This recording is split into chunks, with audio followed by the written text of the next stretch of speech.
court occupied the courtroom for a while. So we'll call the meeting to order. This is the McCracken County Fiscal Court meeting, February 26, 2024. And Madam Clerk, call roll, please. Commissioner Jones. Here. Commissioner Abraham. Present. Commissioner Bartleman. Here. Judge Clymer. Here. Commissioner Bartleman for prayer. Let's pray. Father, we thank you for the blessings of this day. We thank you for the opportunity we have to gather and conduct the business of this county. We just pray that we make decisions that are not only good in your light, but good for the citizens of this community. Father, we pray for our first responders, for all those out there who are keeping us safe. Just give them safety and wisdom and guidance as they perform their duties. Father, we're so thankful for what you do for us day by day. It's in Jesus' name we pray. Amen. Amen. All right, we stand and join us in the Pledge of Allegiance, please. Pledge allegiance to the flag of the United States of America and to the republic for which it stands, one nation, under God, indivisible, with liberty and justice for all. All right. First up is the consent agenda. It is ordered to approve the consent agenda for the February 26, 2024 McCracken County Fiscal Court. So moved. Second. Any discussion on it? All in favor, aye. Aye. Opposed, no. That carries. Budget. It is ordered that the necessary cash transfers in the amount of $625,000 be made in order to pay county bills and payroll approved February 26, 2024. So moved. Second. Any discussion? All in favor, aye. Aye. Opposed, no. That carries. It is ordered to approve the voucher claims register from February 12, 2024 to February 26, 2024 to show county bills in the amount of $165,211.89 were paid. So moved. Second. Any discussion? All in favor, aye. Aye. Opposed, no. That carries. And on discussion, we have the sheriff here for, come on up, Ron. He's going to fill us in on some equipment upgrades that we furnished recently.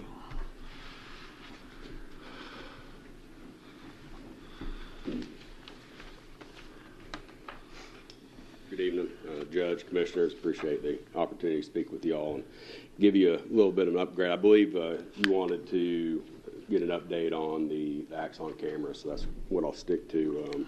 And I want to reiterate that we're appreciative of y'all budgeting the money for them. At the end of January, very beginning of February, we received 26 Axon in-car cameras in all of our patrol vehicles. So the Axon in-car cameras will marry up with our Axon tasers and our Axon body cams. In addition to the cameras, we got what they call a cradle point. Some of y'all might be familiar with those, but it's basically it's the cell signal and how the Axon in-car cameras and our body cams can communicate with their servers, and it's also how we now communicate with dispatch to get dispatched calls. There's two good things about the cameras besides the obvious, that now we'll have a front view recording as well as a rear seat recording. On those notes, that can get good evidence from driving down the road. Sometimes body cams fall off, and hopefully the cameras on the cars will still capture that. But the other two things that are good, one is the license plate readers that you all budgeted for. In the first week of having these, the license plate readers found 2 stolen vehicles. So we haven't had anything since then, but that's pretty good for the first week. License plate readers caught 2 stolen vehicles that our deputies wouldn't have otherwise noticed, because they don't have a list in their head of every vehicle that's stolen. One was out of Illinois.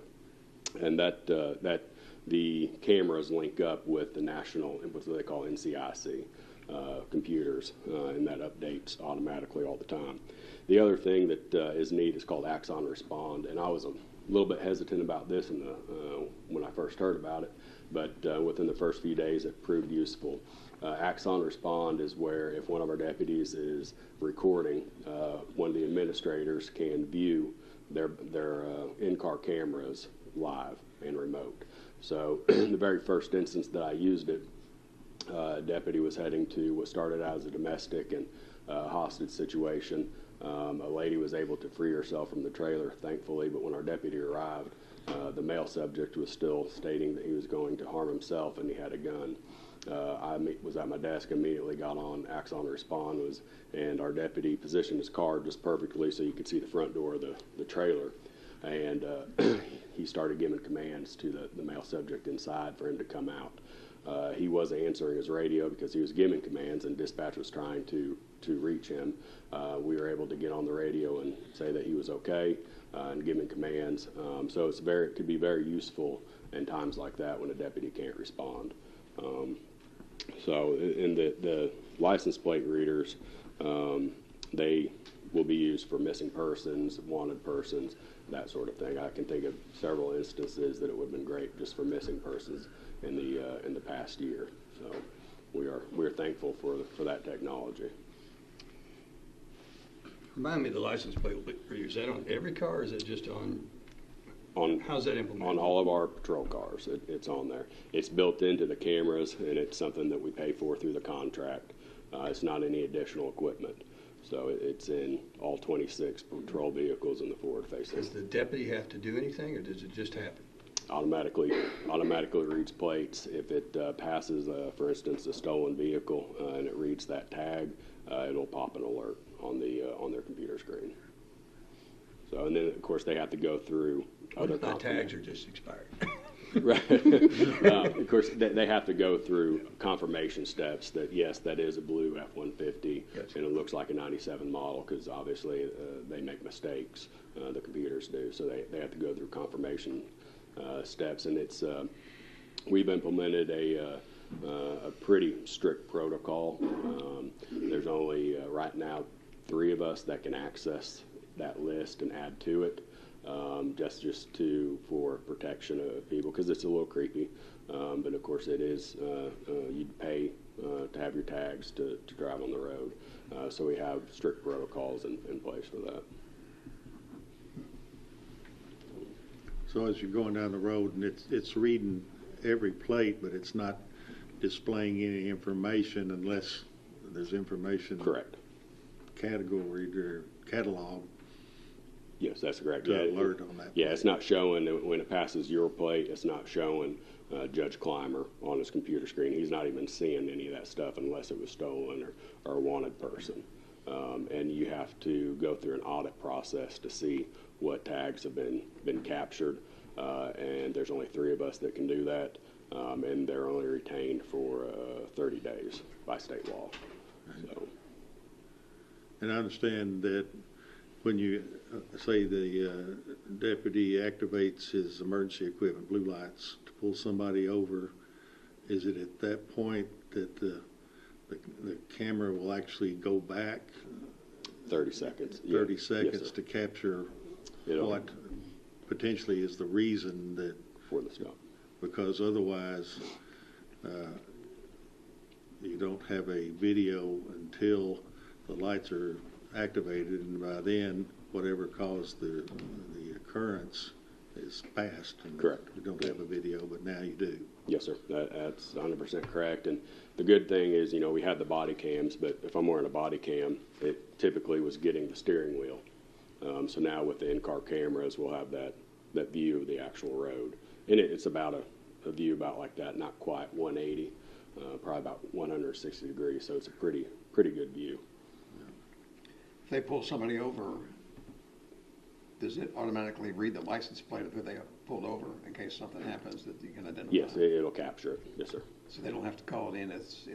They still do, but worst case scenario, if the worst thing happens and they're not able to tell dispatch the tag, it is captured, and we'll be able to immediately go back and see what the tag was. Any other question, discussion, Brian? Yeah, so we, I think we have excellent personnel in our sheriff's department. Now combining that personnel with this equipment really lifts us up to a higher grade of protection, and of course we know that our main objective is to provide a safe community, and so I think that goes a long way toward that. It was fairly expensive, but it's really a valuable asset to the department.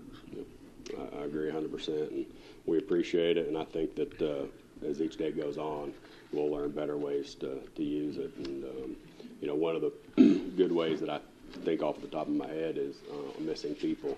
If you were to go missing right now, we could enter your tag into our system and see if any of our deputies have passed it today, and that would give us a starting point. If we passed you today, we knew that we could say that you were at Southside Walmart this morning, and then we start moving pieces. And a lot of different municipalities and other counties have stationed LPRs, and we've used those in the past for missing persons, so that we can start looking at those as well. How long does that information remain available? By Kentucky law, no more than 30 days. Other states may vary, but Kentucky was 60, and then they recently reduced it to 30 for obvious privacy reasons. But if you're investigating someone soon enough, you potentially could track their comings and goings. Yes. Or at least the comings and goings of that plate. It's a great investigative tool. If we had a burglary and we're able to get a vehicle tag or even a vehicle description for some of the systems, our system can't do vehicle descriptions, but some can, then we can put it in there and we can say, well, a deputy passed it at 2 o'clock this morning, right after the burglary, and it was going this way, so we have a starting point. So it could be very advantageous to us. All right. Anything else? All right, appreciate it. All right, thank y'all. Convention Center upgrade report. Who's doing that? Is that you, Steve?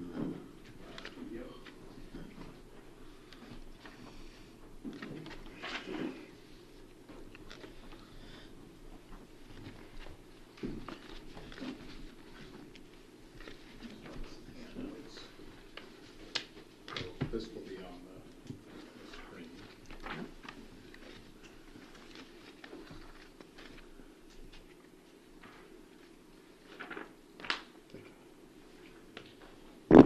Thank you, sir.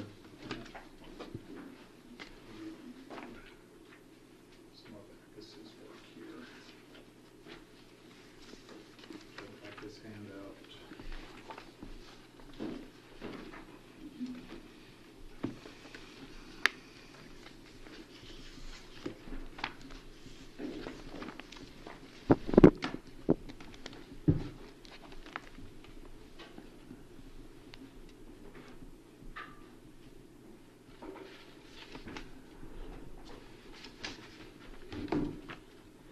All right, good evening.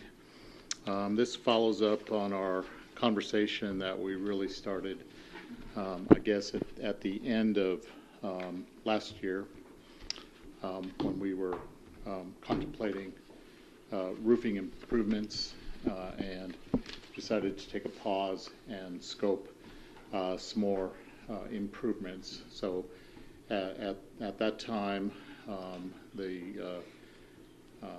some members from the Convention Center and myself, we engaged Backus Oliver of Markham Engineering, who's been our engineer on the Convention Center, Convention Center project, I don't know, probably since the mid-2000s. Goes back a number of years and is very familiar with all of the mechanical and electrical systems on the property.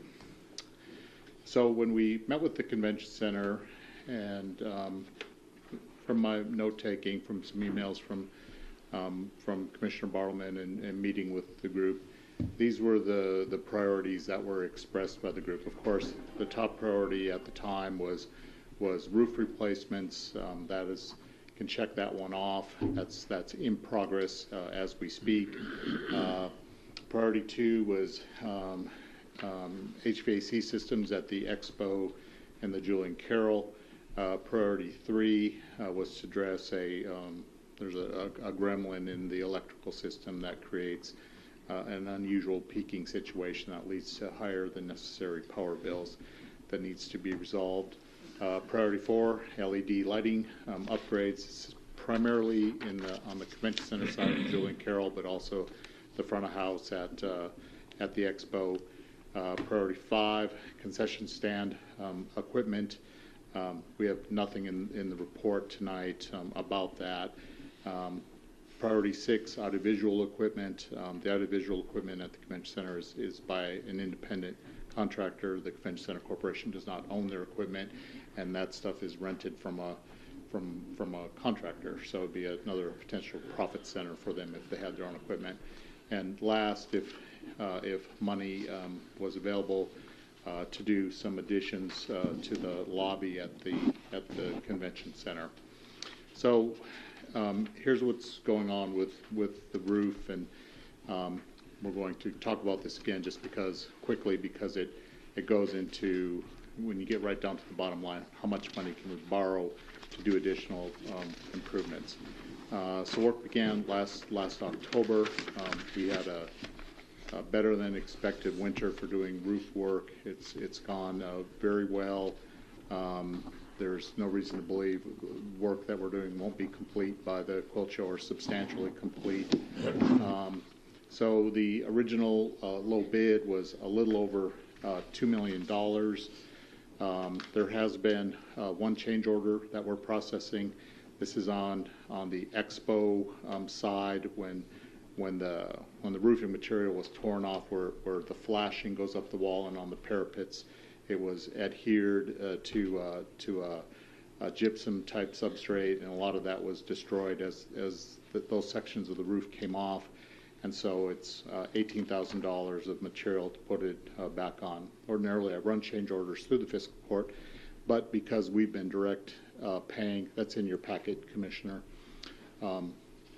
We've been direct paying for materials. We're saving a little bit of money off of that $2,068,000 included sales tax, but we've been intercepting it and paying directly. So it may not even require a contract change at this point. I don't know. Our total design bill for the architectural work for roof design is going to be a little over $100,000. So that total project's about a little under $2.2 million, and we have some credits. We're roofing part of the city's roof. That may be between $100,000 and $125,000 when that dust settles.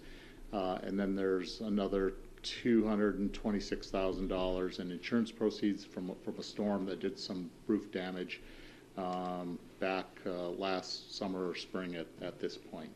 So total project about $1.8 million when you apply the credits. I think that's going to be about as much as that thing is going to cost.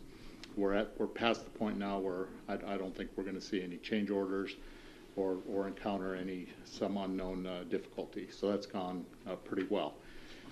So we brought in Bacchus to meet with some of the convention center folks, some of the members of their board, some of them who are here tonight, and they expressed their priorities and what needed to be done.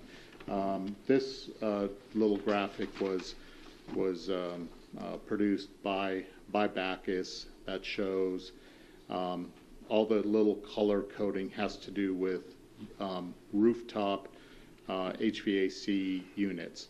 So starting from the top of the page down the expo, there's all of those units, he said, are over 20 years old. They're actually all original to the building, I believe.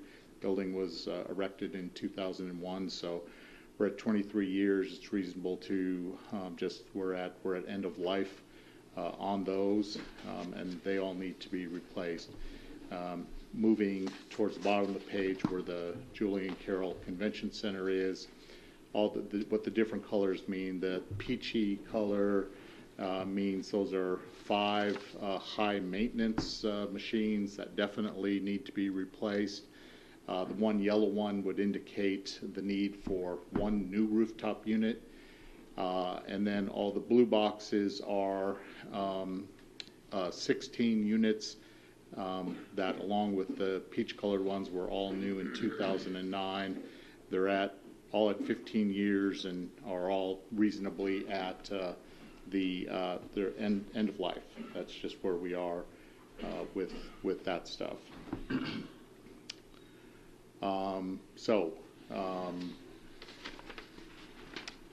If you go through Backus's document, you'll see further discussion about lighting and that, but I'm going to cut to the chase as to what the estimates are, and these are just construction estimates. So Expo HVAC, a little over 1.5 million. Julian Carroll, the convention center, all of those units replaced, a little over 1.5 million. Considering the volumes of the buildings are very similar, that certainly feels right. To do the peak power study, it's estimated to cost $30,000 for that. At the back of the house, you'll see in Backus's handout, it's color-coded.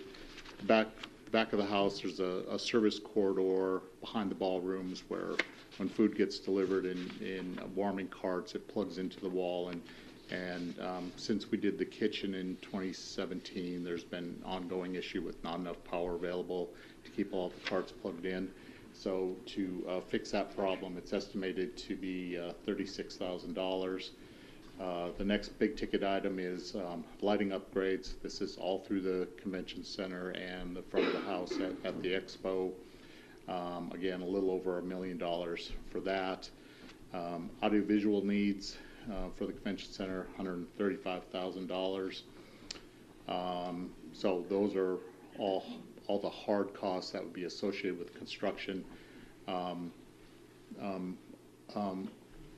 With Backus's advice, had to add in some additional costs that are typically in 20 to 25%, and that's the cost of the design work and also the cost of contingencies. You start pulling the thread on these things, we're going to find something else.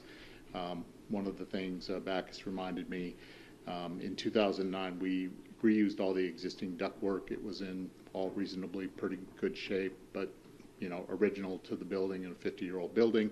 Will that all hold up, and will we not need any new ductwork anywhere?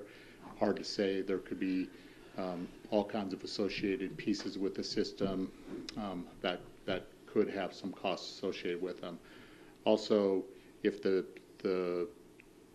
study on the peaking issues bears fruit, find what's causing the peaking problem in the building, that means something's broken, something's gone wrong someplace, and some dollars will be required to fix that. So that's why I said contingencies to be very much estimated to be 15%. So when you add up all the nickels and dimes, you're looking at a $5.3 million project for everything that was scoped. So a couple things got left out. So things at the bottom of the priority list, namely any additional work to expanding the lobby at the expo, that's not on this list, and also any needs that the convention center might have to do work in the concession stands, also has not been included. And that's probably for the best because that could be difficult for us to finance all that. So when we add $1.8 million for the roofing project, another $5.3 million for the HVAC, lighting, and other little miscellaneous things. Total project comes to $7.1 million. Examining the cash flow in the transient room tax, we can choose right at $6.9 million in available project funds. The size of the bond itself would actually be more like $7.1 million, but there's a couple $100,000 in $250,000 in cost of issuance for a bond this size.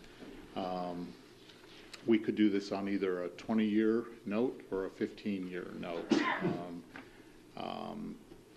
Given the fact that the existing lighting system and the existing HVAC system at the Julian Carroll turned out to be a 15-year project, we still owe 6 more years on those systems that we're proposing perhaps to replace, I would suggest that we do a 15-year note on the replacements.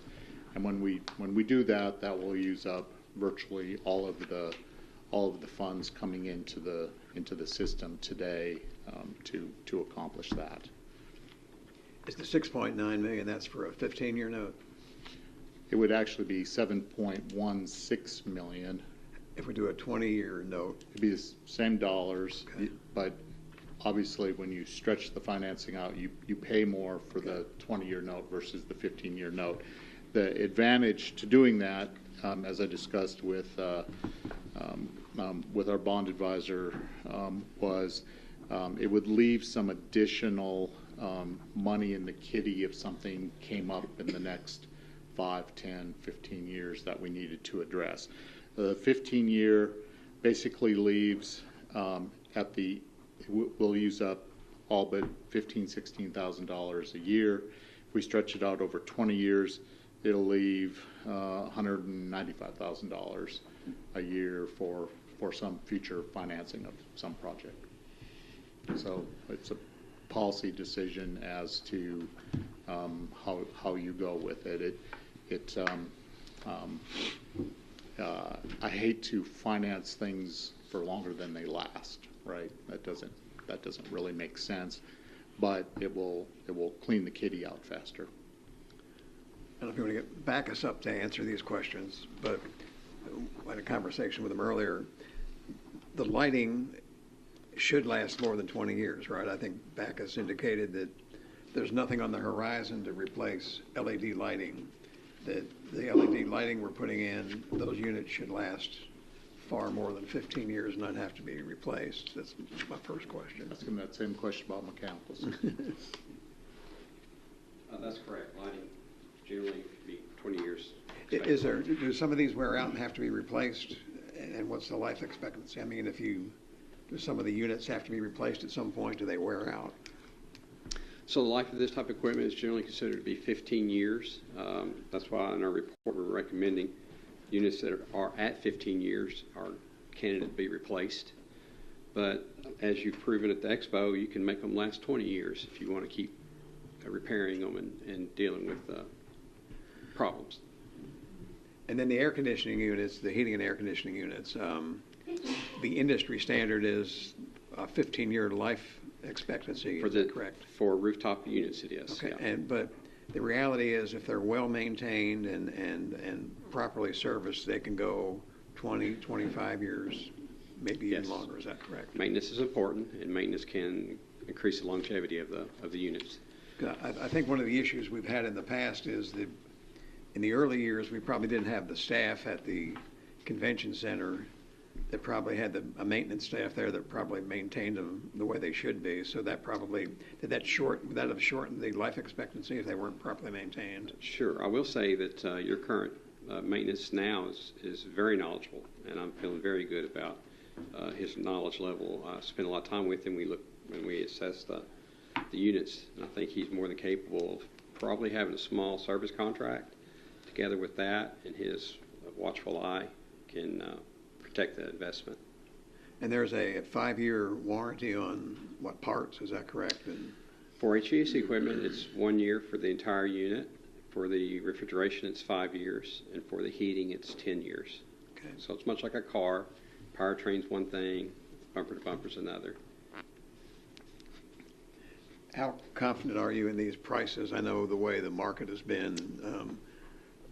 2 or 3 years ago, it was probably maybe half or at the most 2/3 of this estimate. It's 2/3. Is the market pretty well stabilized that these estimates are pretty close, do you think? Well, what we did, the reason I took longer than I had expected is I actually went ahead and did get pricing on all of this. So these are supplier prices that were used to generate this opinion of cost for you.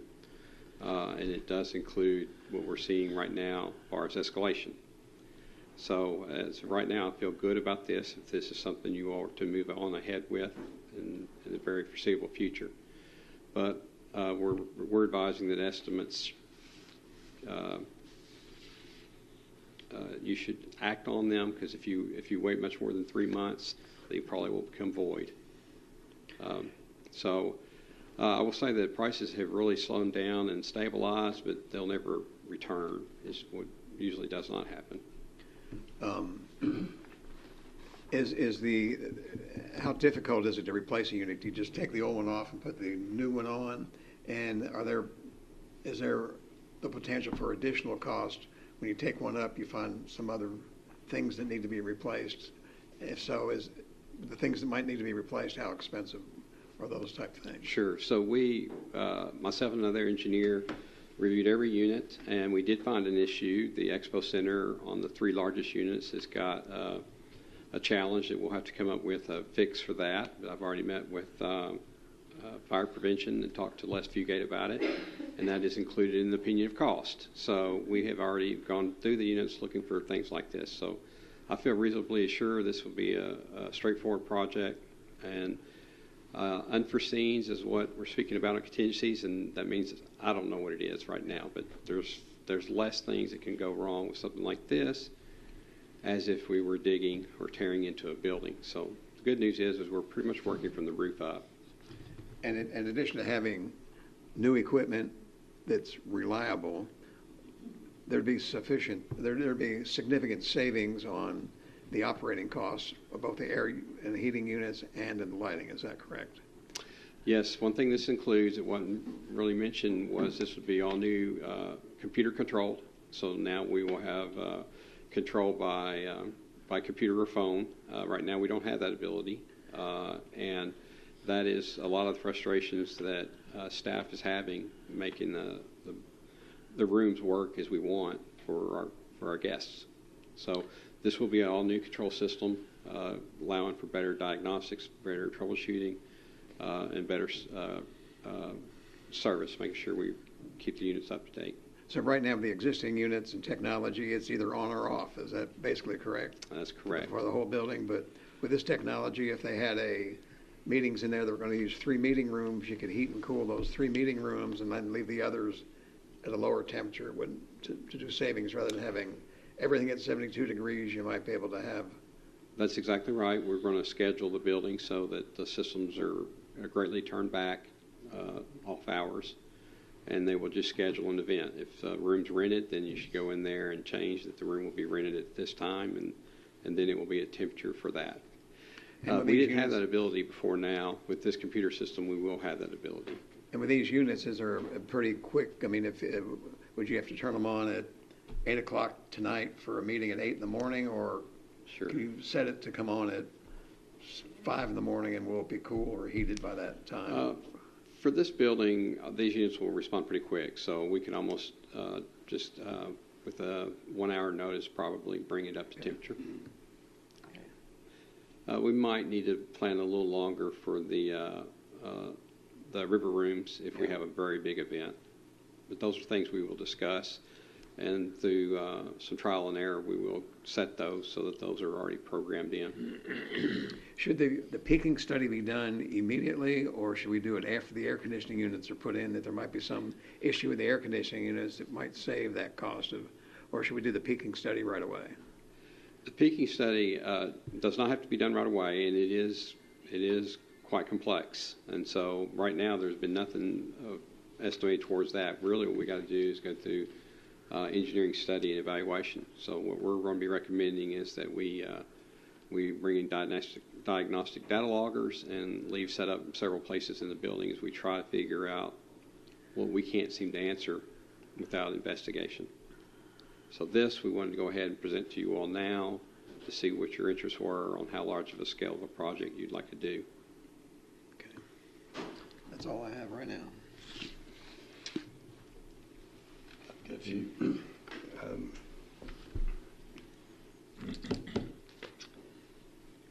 So the peaking study, I mean, if we do the air conditioners, it seems like the likely culprit is an air conditioner, but maybe I'm not right about that. It's either that or the kitchen. The kitchen is new when this has come up as well, and so but those are the only large energy users in the building. And so when you just use logic, it's been very hard to to solve on what's causing it. So I'm not so sure we're not going to have to really get into the billing and how that's done and the rates, but we're going to have to look at everything. We're going to look at usage versus use of the building and basically isolate it and figure out where it's at. My suspicion is somehow within the kitchen project. We're talking about this. It would have been there before. Somebody else watches this, they may not know what we're talking about. Basically, there's a problem in the building, and we end up with high energy bills, and it doesn't make any sense to us because nothing's happening at that time. There's a hypothesis that, yes, it's high. We're going to prove whether it's hot, not, or that it's indeed high and why. Then, Didn't the peaking issue, though, wasn't that there before the kitchen was renovated? It wasn't? Okay, it wasn't. No, never mind. I think it was Check our head along now. about the same time. So that's why I So feel like it's they're related. More than likely, it's something in the kitchen and not the air conditioning units. That's how I think. I usually think very simple, and the building was already there functioning, and no one noticed it then, but now we noticed it. So I really think it's somewhere to deal with that. All right. So I want to talk about not doing the lights, doing the air conditioning, but maybe waiting on the lights. Okay? Is there a business judgment that would justify that, or is that like it's a dumb thing to do? Well, they are independent of each other, so you can certainly do one or the other. What I want to tell you is the benefits if you were to do that. First of all, the venue is going to make it feel more modern. It's going to have a better appearance. The light levels also will be increased, and the controllability of it will be able to be managed much better. So I think we're going to produce a better environment for the renters and people that use the building. When it says JC, it's only, I mean, we're not doing the lights, we're not replacing the lights in the expo. The only thing left to do in the expo is the lobby and the front spaces, but the 3 large rooms in the expo have already been done successfully. I think if you remember how it changed from doing those, from what it was to doing those, well, it seemed to have created excitement and ideas of what to do with the space because it was just underlit. I think that we're going to be bringing the same to the convention center. And so we're not proposing just to relight it the way it is now. We're actually looking to enhance it with more modern architectural lighting. And then we are going to suggest that we go with recessed lighting that you don't see where the source is from, but that the light is there and apparent. So we're actually going to improve it with LED lighting. So anyway, I think the venue will be much nicer with this change. But they are independent of each other. They are. We could stagger them and say, well, we don't have enough money to do the lighting yet. That's correct. They are. And obviously the audio visual is separate and distinct. And that needs to be vetted more on the scope of that and find out what every stakeholder's wishes are. I think you've got to be careful when you talk about a rented venue and what people want and how it will perform. And we need to make sure those stakeholders that we really want to appeal to, we need to make sure that they've got their wishes in there. But obviously we need to do something about the public address system. Obviously we need better projection than just older projectors. And if audio is going to be involved, that's a really big issue, and that was not included at this moment. So that really needs more study and deciding how big are we going to make that project. Do you agree with me that the air conditioners, if you're ranking them, air conditioners would be obviously the roof is the number one priority. Check. We're Right. doing that. After that would be the air conditioners. Peaking study would be after that. And then the lights. Would that be your business judgment? Definitely air conditioners because they are because of the enormity of it. And so if you can do this with the transient tax, now is the time, and get ahead of that and go ahead and start covering the energy savings. I would put lighting next, getting to the bottom of this mysterious peaking situation will be a study in itself. Don't know how long that'll take. So it may bring its own. It's possible that we replace the air conditioners, replace all the lights, do the peaking study, and then we learn. It's very possible. For example, I was asked if we need to do an energy audit of the building. Depends. If you all do the HVAC and the lighting, there's no reason to do an audit because you just about updated everything that uses appreciable energy in the building. So I would hold off on whether you really need an energy audit or not. I will say about the HVAC, it is time to replace it, and if you've got the means to do it, you should go ahead and do that. Okay. And that is 2/3 of your energy costs right there. And didn't look like any one area was worse than or better than the other. No, the expo center was worse. At the convention center, we had some troublesome spots, but when you really get down to it, all units over there are starting to get problems. The items that are orange or peach, those are current problems right now that aren't fixed. And so that's why they just got identified as a higher tier.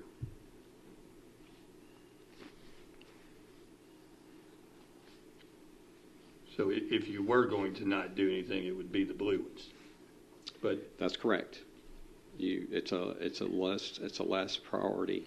But then do you kind of lose the benefit of this being able to run them? It seems like you lose some benefit by not doing them all, but maybe not. I get asked this all the time. Should I replace my unit on my home? My answer is if it's 15 years or older, go ahead and do it now. Start getting benefit of energy savings. Why put off and not get those savings? So always, if you can do it, you can upgrade the technology. You'll have less service bills for several years. I think it's time, walking the building, listening to the maintenance manager and discussion, and knowing that we need a building that responds to us and is highly reliable. You know, if we rent and people come expecting, it needs to be functioning. And you're saying that if in the convention center, there's the only room that's going to be used in one day, and I don't know what the volume of traffic is in and out of the convention center, but hypothetically, if they're going to use only like the Lincoln room or a room this size here, we have to heat or cool the entire convention center to get heat or air in that one room? No. So every rooftop you see is pretty much a room in the convention center. And exactly, you said it right, Judge, early, in that first of all, we will have everything set back, and then we will bring to temperature any space that's needed for that day. But currently, that's the case. That you have to heat and air the whole. So currently, you have to walk around and change a lot of stats manually. And if you're doing that, there may be a few in there that still got a very unsophisticated timer on them. But really and truly, it's just not practical to be done over such a large building, so many zones. So that's why computerized makes it very easy to do that. You can say the Lincoln room is going to be rented this day at this time.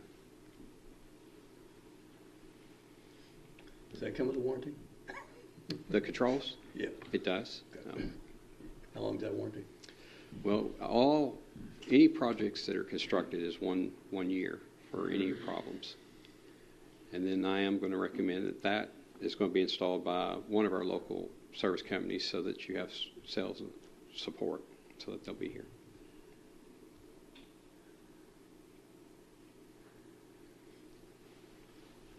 What else? We're just on for discussion tonight, but Remind me what the A&E was. A-E in the list. Guess that's you. architectural engineering. Yeah.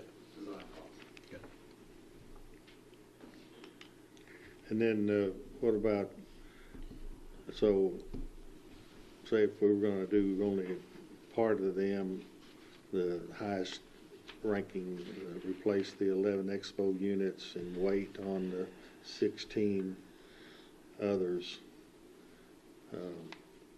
There's some economy, I suppose, and you're going to have a crane and you're going to have workers out there doing this. You're going to replicate that cost again in the future. Is that a large cost to bring everybody back in, the crane and all that, or is that not? That's true. Economy of scale. The larger the project, the lower the margins, and so the more economical we will get it. And so, yes, doing it all at once will bring some value. I can't quantify it, but it's not more than maybe 5% that it's an improvement. Because you're talking about one crane rental, and the crane's there to do all of them at once, and the contractor's there one time with one bond, with one architect or engineer there watching and paying, observing the work. So there is economy of scale by doing it all at once. If you come around again to do 16 units a little later, you're going to be paying some of those costs again. But they're not major; they're very minor. Then we'll have the cost of the issuance of another bond to cover the. That's probably the bigger issue is financing and getting everything structured for another major capital improvement. Sounds like the only logical thing to leave out would be potentially lights and audio visual. And I'm trying to remember what you said about peaking. We got to do the peaking no matter what, right? It's just a matter of when. Sure, that's an engineering study rather than a construction capital cost, so it wasn't presented tonight. That's something that Markham Engineering is going to be pursuing and investigating. And then when if we find it's true and we find what it is, then we'll of course have a recommendation to fix it. But it's kind of illogical. I'm having difficulty with it. Energy just can't be destroyed. It's got to be used somewhere. And so unless there's a big freezer door open somewhere, or we're running a lot of heat, it's very much a mystery. It's less likely that it's a light. It's most likely it's going to be a major energy user. So kitchen has some pretty big pieces in it, and the units is the last thing when you're talking about a convention center. Maybe the power company's just not doing it right. And studying the rate structure and making sure that it's the proper one for that commercial use. That's going to be one of our services we offer. I guess you'd have really, it would just be a wild guess of what the 30,000 just to find the problem, to study and see what it is. That doesn't address fixing it at all. So that, you have an estimate or some guess of what, could it be a major expenditure to fix it? It should not be. It should be correcting whatever is wasting energy, if that's true. And that's all. So again, I think the steps are: we first investigate is the hypothesis true? If it is, then what is it, and then correct that. Well, would we necessarily even need a bond issue to do that? It sounds like.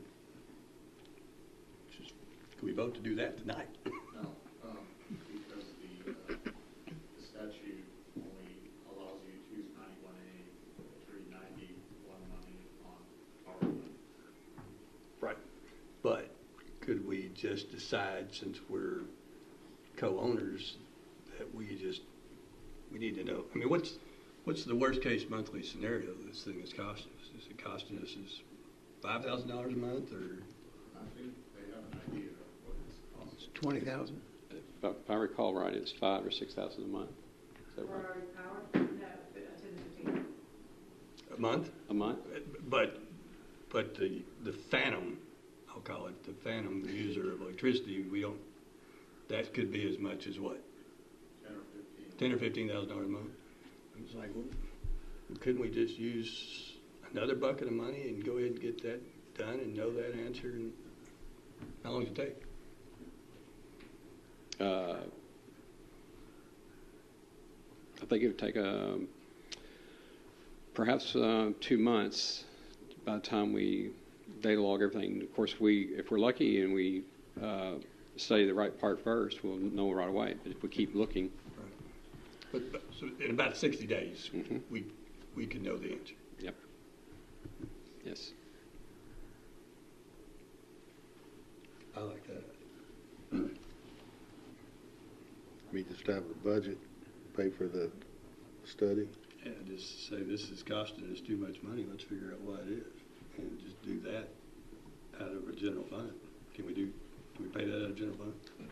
We give them $70,000 monthly cash to operate. You want to tell them to take it out of their general fund? Yes. Okay.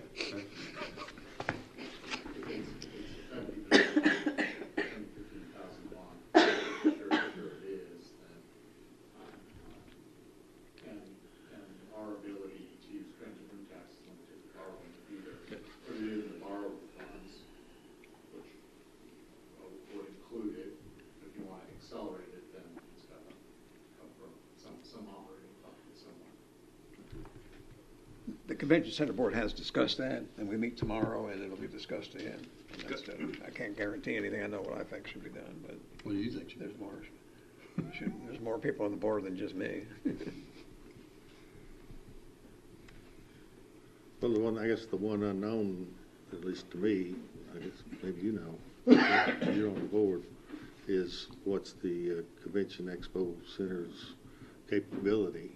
Do they have money to take out of that 70 or whatever bucket of money, like you say, to do that study and maybe other things as well?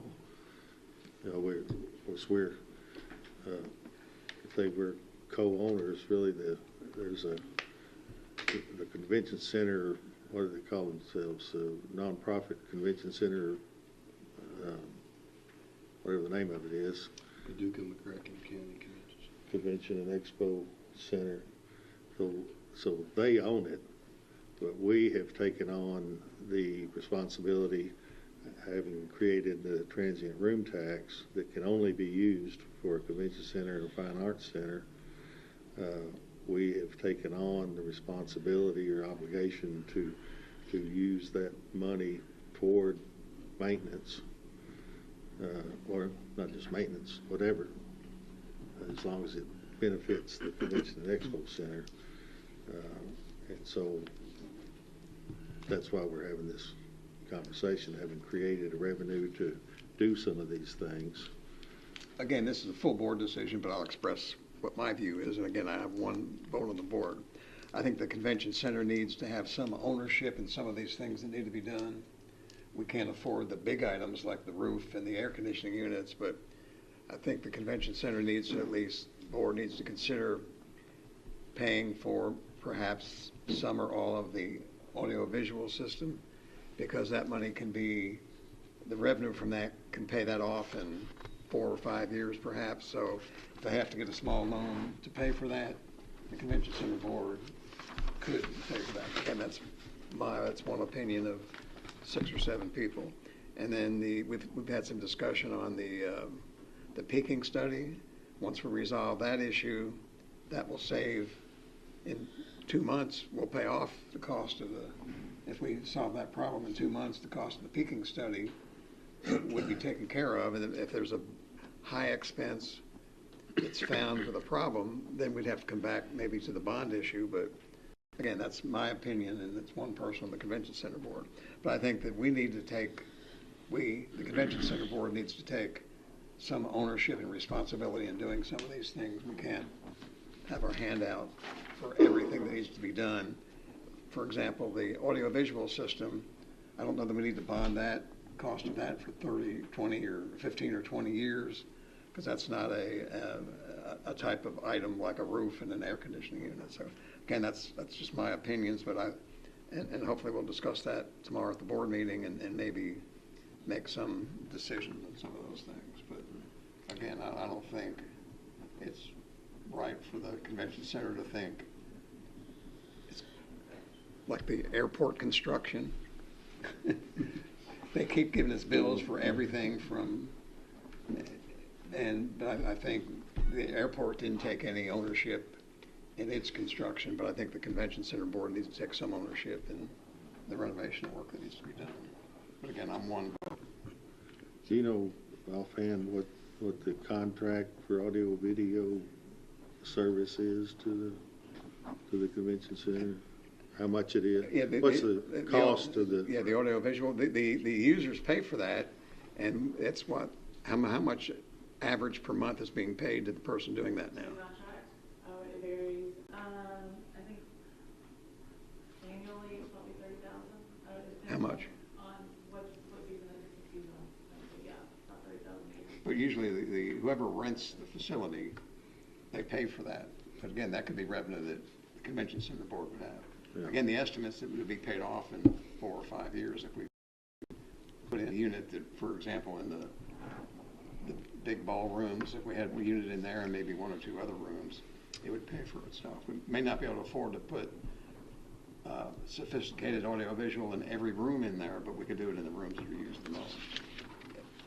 Judge, if I could ask one more question.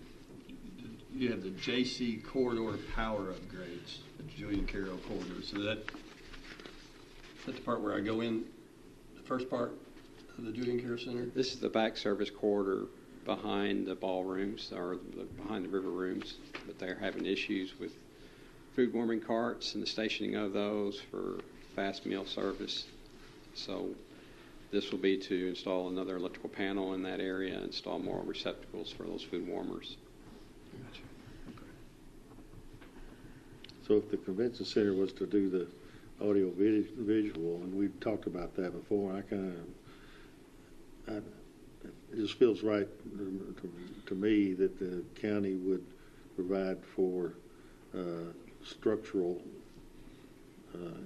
the house, the facility, and maybe not the audio visual equipment. If they were to take that on and take on the Power Peak study, that's $165,000. I don't know if they do away with the entire cost of $30,000. Did you say a year? $30,000 a year. Would you save that $30,000 by having your own? So in 4.5 years or less, you save that equivalent amount of the $165,000. That has some logic to it, to me. I guess I don't. So people say, I want to be in the convention center and I want audio visual stuff, and then you call somebody and say, hey, somebody wants you to bring some audio visual in, and that's about $30,000 worth of business that somebody else is getting that you want. Right, yeah, that also affects our ability to negotiate rates, because if we're having to pay that out, we very little negotiate. Okay, but so if you do get it, you'll end up getting $30,000 of income. I think it was rightly said, though, audiovisual is not a fixture of the building. You all are looking at fixing the assets of the building. That's capital construction. So HVAC, lighting, those things are audiovisual. It can get as big as the board decides they want it, or as little as the board decides they want it. It's really a varying economic decision on how far you go with that. And audiovisual, like I got a text from somebody, audiovisual is a technology that 5 years from now, it may be time to replace it all. So you don't want to bond for 15 or 20 years audiovisual systems that's going to be replaced in 5 or 10 years or upgraded. Very fast. I think it makes sense not to put that as part of the bonds. But again, I'm one person on the convention center board. Well, I mean, we could kind of do we all in agreement that or we'd like the idea of the convention center taking care of the peak study and the audio video, $165,000. Of course, then we don't know what the peak study is going to require, what work it's going to require, but at least that 165, they're meeting tomorrow. If we were to or informally send that message that we think that sounds good. Yeah. Yeah, it sounds like the peak study needs to be done, and if they don't have enough money to do it, I guess they could apply for a grant for this. But hopefully they've got enough money to do that. I don't know the answer to that question, yes or no, but I think that sounds like an appropriate thing for that entity to say, we need to do that now. And I think you're right, Judge. I think the audio-visual is something that comes out of either their bucket or their revenue. I don't know how much money is in the fund that's being put aside that was required under the contract. Was it 5 or 10% or of what they receive? I don't know how much is in that account now, but we might be able to use that for the peaking study, maybe. I don't know how much is in that account. Well, that's set aside, that's for a maintenance set aside. But this could be, maybe you could call this a maintenance issue that, but anyway, we'll work that out. We can talk about it. We'll see what we have to do and. Yeah. Well, Yeah, they don't have it in short-term loan. It sounds like money that ought to get spent. It sounds like if we spend it, it'll save money pretty quickly. That's correct. Don't have anything else? Yeah? Thank you, Backus. All right, appreciate that. Thank you. Hey, Backus, talk to Michelle and see if she wants you to come to our convention center board meeting tomorrow at noon. Can you do that, or just talk and see if she wants you to come to that? Thank you. Steve, when you're talking about, you said we're talking about 15-year bond, 20-year bond. Is there a reason it couldn't be some other period of time, 17 years or something like that? Or are we locked in? Is there a 15-year and there's a 20? There's not a. I don't know. I've only done 10, 15, and 25s, and I'm told we can't do 25s anymore. The borrowing market changed. So we have typically done these in 5-year increments. Yeah. I don't know. There might be a good reason for it. It might have to do with how might be some IRS rule and the way bond buyers look at these things. Good. Now's the time. Any other discussion, questions we got about any of this? Well, I'm all in on the roof, and I'm all in on the air conditioning upgrades. On all of them. Well, I think I could be convinced on all of the air conditioning, but I could be convinced to do the green, the yellow, and the peach. Oh, and Backus, I was going to ask and forgot. You said if we waited more than 3 months or something like that, the cost of this equipment likely would go up. Is it a significant raise? What do you base that on? Just cost of things are getting higher and higher, and so where that would come into play if we were to delay doing the blue, the 16 remaining units that are kind of lower on the priorities, and we waited 2-3 years, 5 years, we're going to be paying more for maintenance probably, Yes. parts maybe, repairs. But what about just the fact that new units cost what they cost today, and what might they cost in 3 to 5 years? Escalation in the last 3 years in this market has been really high. So you may see escalation increase of 10 to 15% 3 years from now. But that's not predictable. That's just looking back the last 3 years, what has it done? Looking forward. So Not going to go down, I don't suppose. No, or is that impossible? That's correct. Don't expect it to go down. All right. We got a lot to think about. Well, and, to the other, I would put that quarter power upgrades. We didn't hear a lot of testimony on that, but that sounds like a service need as well.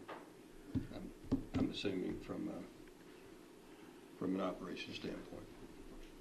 I guess there were 2 things on the quarter. One was more outlets to provide more accessible power, but the other was the heat and cool of the quarter, right?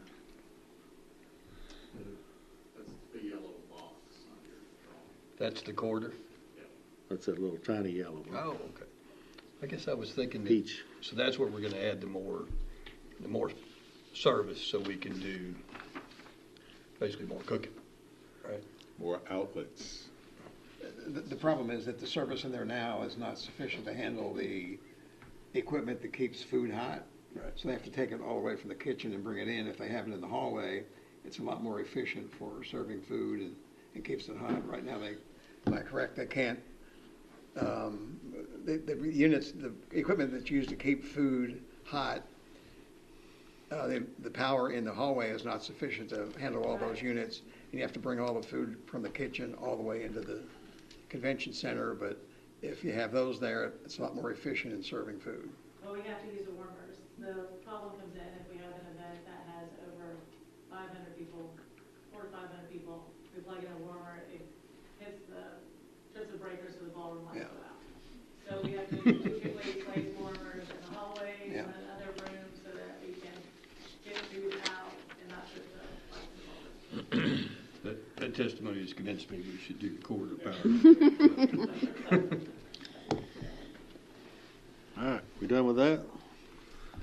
All right, let's move on then to, we got the Columbia Theater folks here. Going to present the request.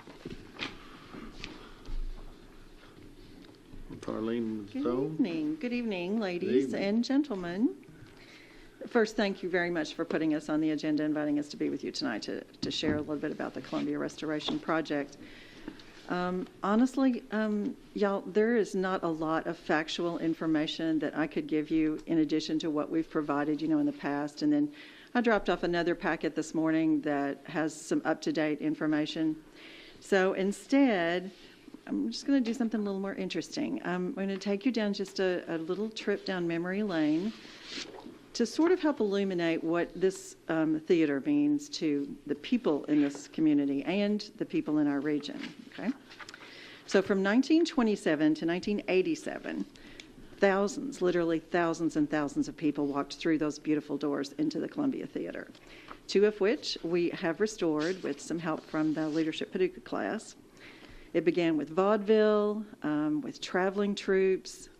I'm fascinated. Actually, we call it the dungeon sometimes, the basement. There are all of these dressing rooms down there. When we started cleaning out the building, there were numbers of sewing machines, all kinds of storage for, obviously, costume design and repair that were still there from obviously early in those days. And it's disappointing that we don't have a lot of photographs from the very early days of the theater, but we really don't. I would love to have seen some of those. Then there were the silent movies with the accompaniment of the organ. Unfortunately, of course, the organ is gone, but we still have the loft there where it was. And once again, it would be just amazing to have some of those photos. The late Beth DeVillas, who ran the ground floor shoes for so long, which I'm sure most of you knew, told me once that she saw the premiere of Gone with the Wind in 1939 at that theater, which is a pretty amazing memory that she carried with her. And then there was the golden age of Hollywood, because it was 1952, for those of you who have been in there, that the Kyler family added all of that ornate gold, drama, glitter, and gilding. Something I find really interesting, too, is that I think of the Kylers as possibly Paducah royalty. We found canceled checks to the Delmonico restaurant in New York City. Jack Johnston, who's kind of our resident historian in town, he has Mrs. Kyler's travel trunk. On it is a sticker for the White Star Line, which is the line that built the Titanic. So these people had connections far beyond Paducah, probably on both coasts, east and west. They were very connected to the industry. I mean, during the 50s, we do have lots of photos of celebrities, big movie stars, coming to Paducah, showing up here for these premieres. So we were on the map. Paducah and this theater were definitely on the map, and I think they had really strong connections to the movie industry. Then in the 60s, I was talking to Terry Mike Jeffrey the other day, and Terry Mike played in talent shows, he said, and his little band, his little high school band played on the stage. His wife Debbie was in the Miss Paducah pageant, so he was reminiscing about how wonderful that time was. Then in the 70s, people like me from the river counties, Carlisle County, would drive here to go on our dates and, to go drag the gut, I guess, and the 19th hole and do all of those things. So the theater was definitely a draw and, a central entertainment venue for people all around the Purchase. As a matter of fact, Westvaco, where my husband worked for a great number of years, used to have their children's Christmas party at the theater. And my oldest son went to two of those parties, probably in 85 and 86 before the theater closed in 87. So he even has some memories, of the theater. But then in 1987, as you all know, the colors simply couldn't compete any longer when everything went to the mall, including the movies, the triplex out there. It was just impossible for them to compete they tried, they turned the balcony into another screen, but it just wasn't possible. And in 87, they simply, locked the doors and walked away. But then in 2014, I was chair of the Main Street Board at the time, and we literally were having our meetings across the street from the Columbia. And there just came a time, and we were assessing everything that we were thinking about doing, that we decided we simply could not lose that building. It is in the heart of this community's historic district. We decided to make that one of our signature projects. We did do a feasibility study back at that time, and actually the consultant was from New Mexico. She found that there was ample interest in the private funding for the theater at that point. But as you guys know, one thing leads to another thing, and there was quite a few capital campaigns that came right on the tail of that. So we impatiently decided to wait our turn. The rising tide lifts all the boats. There was healthcare, there was the Cancer Center, the Art School, the Carson Center did an endowment campaign, and we just decided we can keep working, which is what we did. We literally, some of us here, pulled up carpet, disassembled the concession stand, ripped down rotting curtains. We took care of the asbestos with a grant. The Kentucky Colonels gave us a grant to restore the original fire screen. So we did as much, as I like to say, boots on the ground as we could possibly do to get us to where we are right now. And it's Chris Black is using words like dire situation. I kept thinking today as I was working on some of these notes about the fact that Mr. Ray Black built the building, that we're standing in at this point. And his son Bill, of course, was a staunch preservationist and was instrumental in doing, preserving a lot of buildings in town. I personally don't want those people to haunt me in my dreams. I'm just saying, I don't know if that's a problem for you, but I just feel like, that this was something that was very important, that would have been very important, certainly to Mr. Ray Black and definitely to Bill. Chris did an assessment last year, and as I said, he was using terms of like dire situation with the structure, the stability of the structure. So the bulk of what we're talking about in terms of the effectiveness and the impact of the theater is in that case for support that I delivered this morning and you have in your hand. And that generally speaks to the cultural, economic, and tourism impact of restoring this truly majestic structure in the midst of our, historic corridor. So that's where we are at present, and that's kind of where you guys come in. And to do that little speech, I'm going to ask Hal to come up. He's our financial committee chair, and make a request.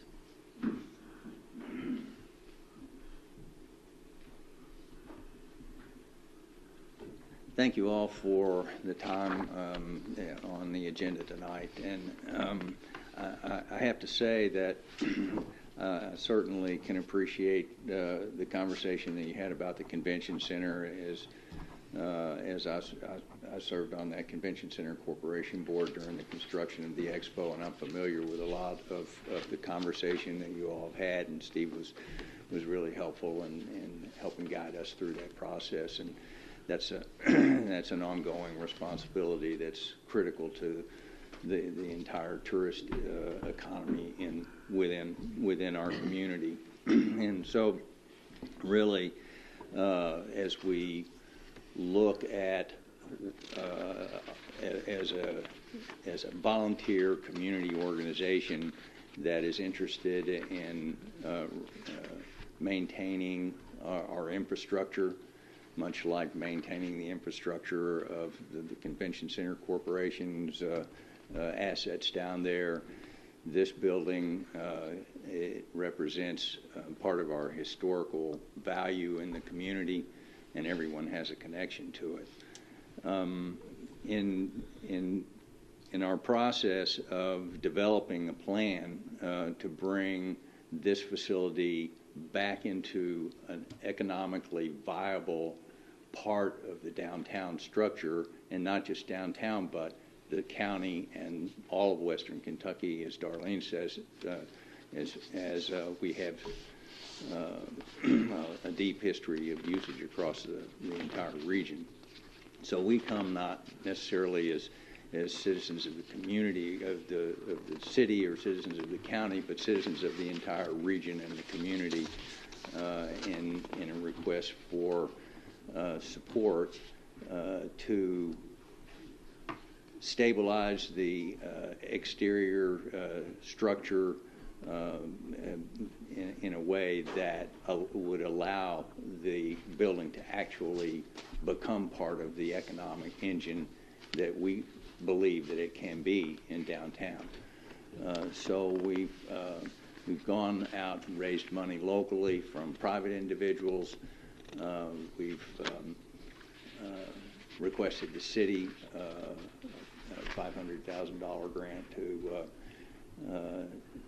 to help with the project, and we would like to request that the county consider a $500,000 grant, and then we would raise the additional funds necessary to complete this phase of stabilization, which will set us up for really a long-term effort to place this facility back in use within our downtown corridor.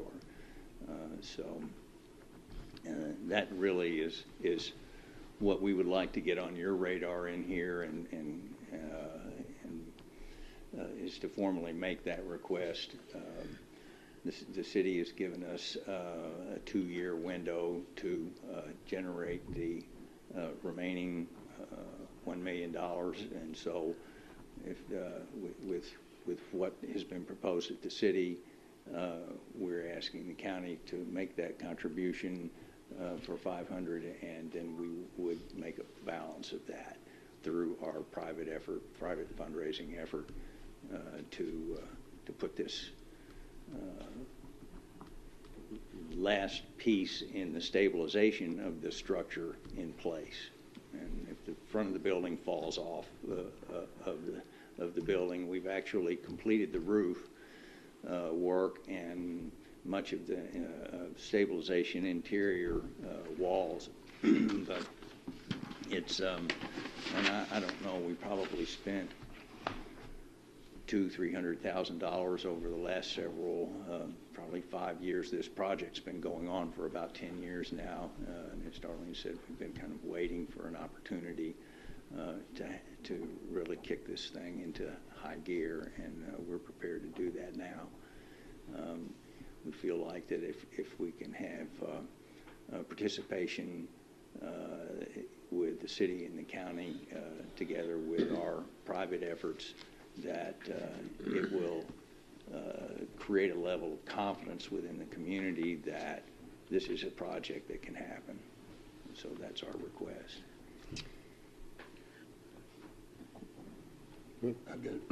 Hal, let me just clarify a couple of things. So you're asked, the project is a preservation project, $1.5 million to solve the dire need that Chris Black has told you about, and that is, if we don't do something now, this is going to be a vacant lot, right? Now being, maybe not right now, not in the next 30 days, but right. Government needs to be, somebody needs to be acting now, either government or somebody. City is committed to do 500,000. You feel strong about your efforts to raise $500,000 in the private sector? So, Yes, we have a considerable amount of that already in hand. So if we were to match the city, you feel like you'd be in a position to start work pretty soon? Yes, we're hopeful that that would be the case. We would get the scaffolding going this spring.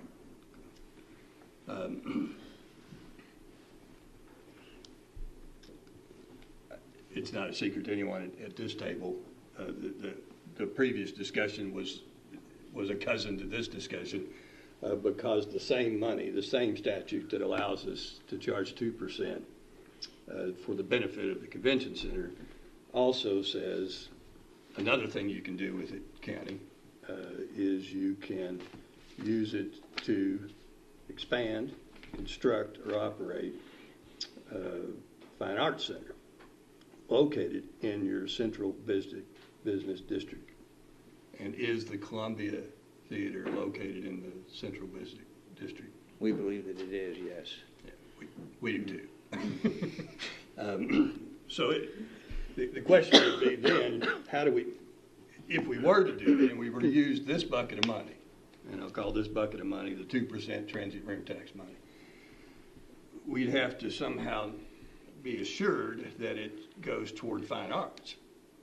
And so, for example, if we were to put some of this money into it, and 7 years from now somebody comes along and says, you know, this would be a great restaurant, we want to buy it, well, then we would be in a pickle of having used our transient room money, which, by the way, nobody in McCracken County pays unless you're renting a hotel room. So it's the cover charge for coming here. But we would be in a pickle for, well, maybe we didn't comply with that statute, unless we had something that I can't draft, but some lawyers can, some kind of clawback that says basically the county has a $500,000 mortgage if this isn't used for fine arts. Having said all of that, would your board be comfortable with that sort of restriction? And if the county were to say, we will use part of the 2% money for what you're talking about, but it's got to be protected. It's got to go for fine arts money, and if it doesn't ever, if it's not fine arts, then you need, somebody's got to pay it back. I couldn't speak for the board, but I would believe that they would be willing to make that consideration in terms of putting some kind of restriction on the deed that said it had to be used for a specific purpose. I mean, we see this as a multicultural kind of fine arts facility. It can be used for anything. That idea is not a game stopper. Is that the right word? That doesn't sound right. Showstopper or something. It doesn't. Yeah. That's something you might could live with, and we can move forward. Yes, I would believe so. Good. Well, I mean, this is a community asset. This is like a church down the street, or a convention center corporation, or the Cherry Center, as the city would have it. But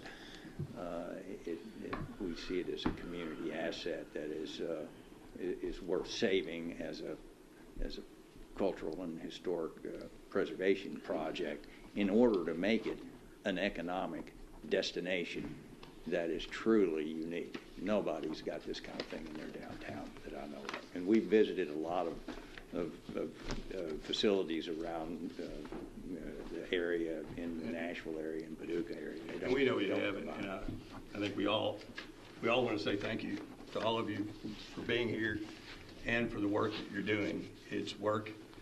Well, you're doing Bill Black's work, and that type of work. And if somebody sent me the video of Lower Town and showed Bill Black's interview, and I thought of this as I watched that video in the last 60 days. This is, I believe, our job as a community to preserve this. So I'm going to say my remarks now, if that's okay, and then I'll try to be careful, Judge, not to say them over and over and over again like I sometimes do. But I'm supportive of this project.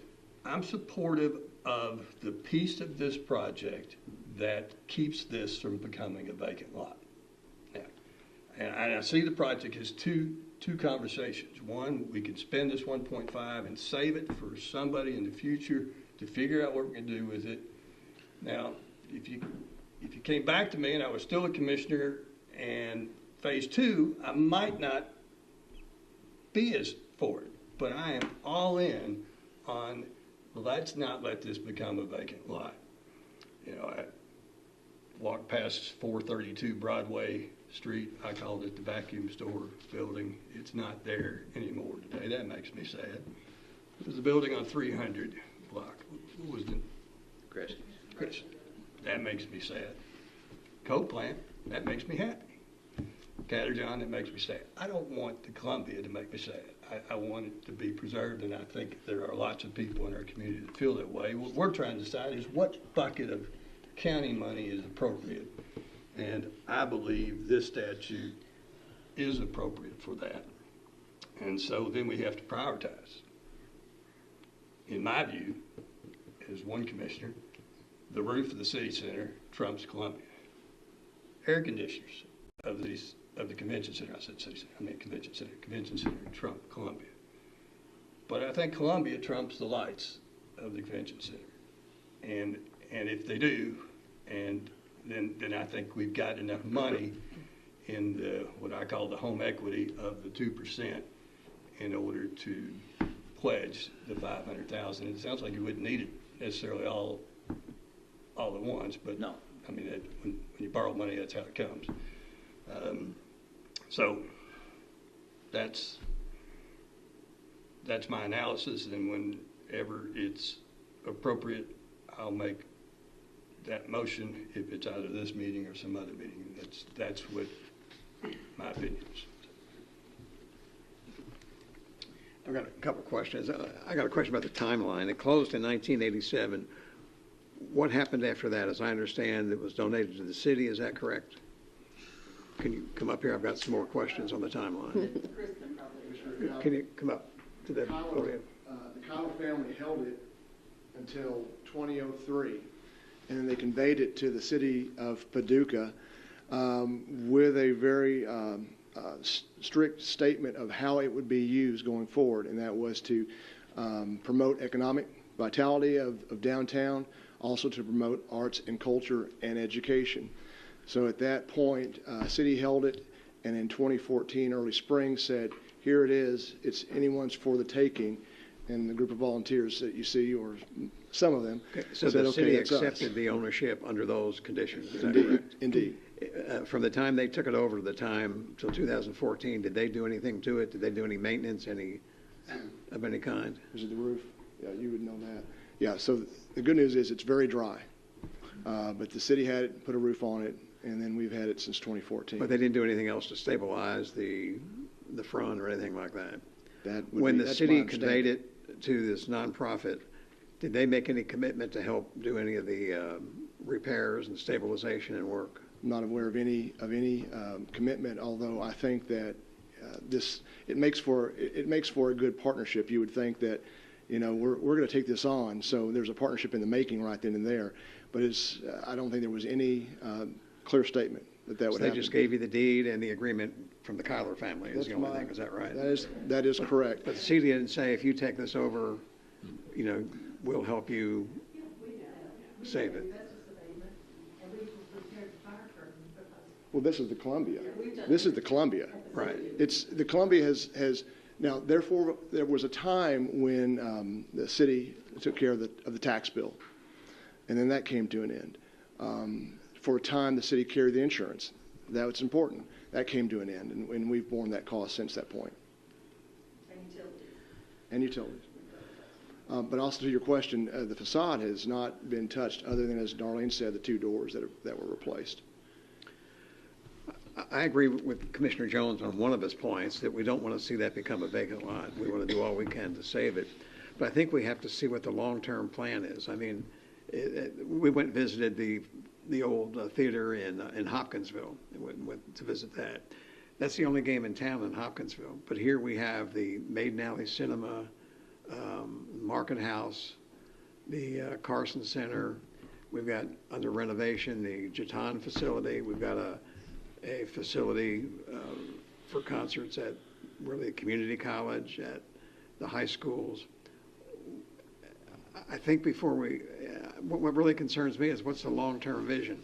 Let me ask this question. If this is stabilized, is there somebody out there that says, when you get it stabilized, come to me and I'll donate, what do you need, $5 million to renovate it? Is there somebody out there that's going to donate money if it's stabilized?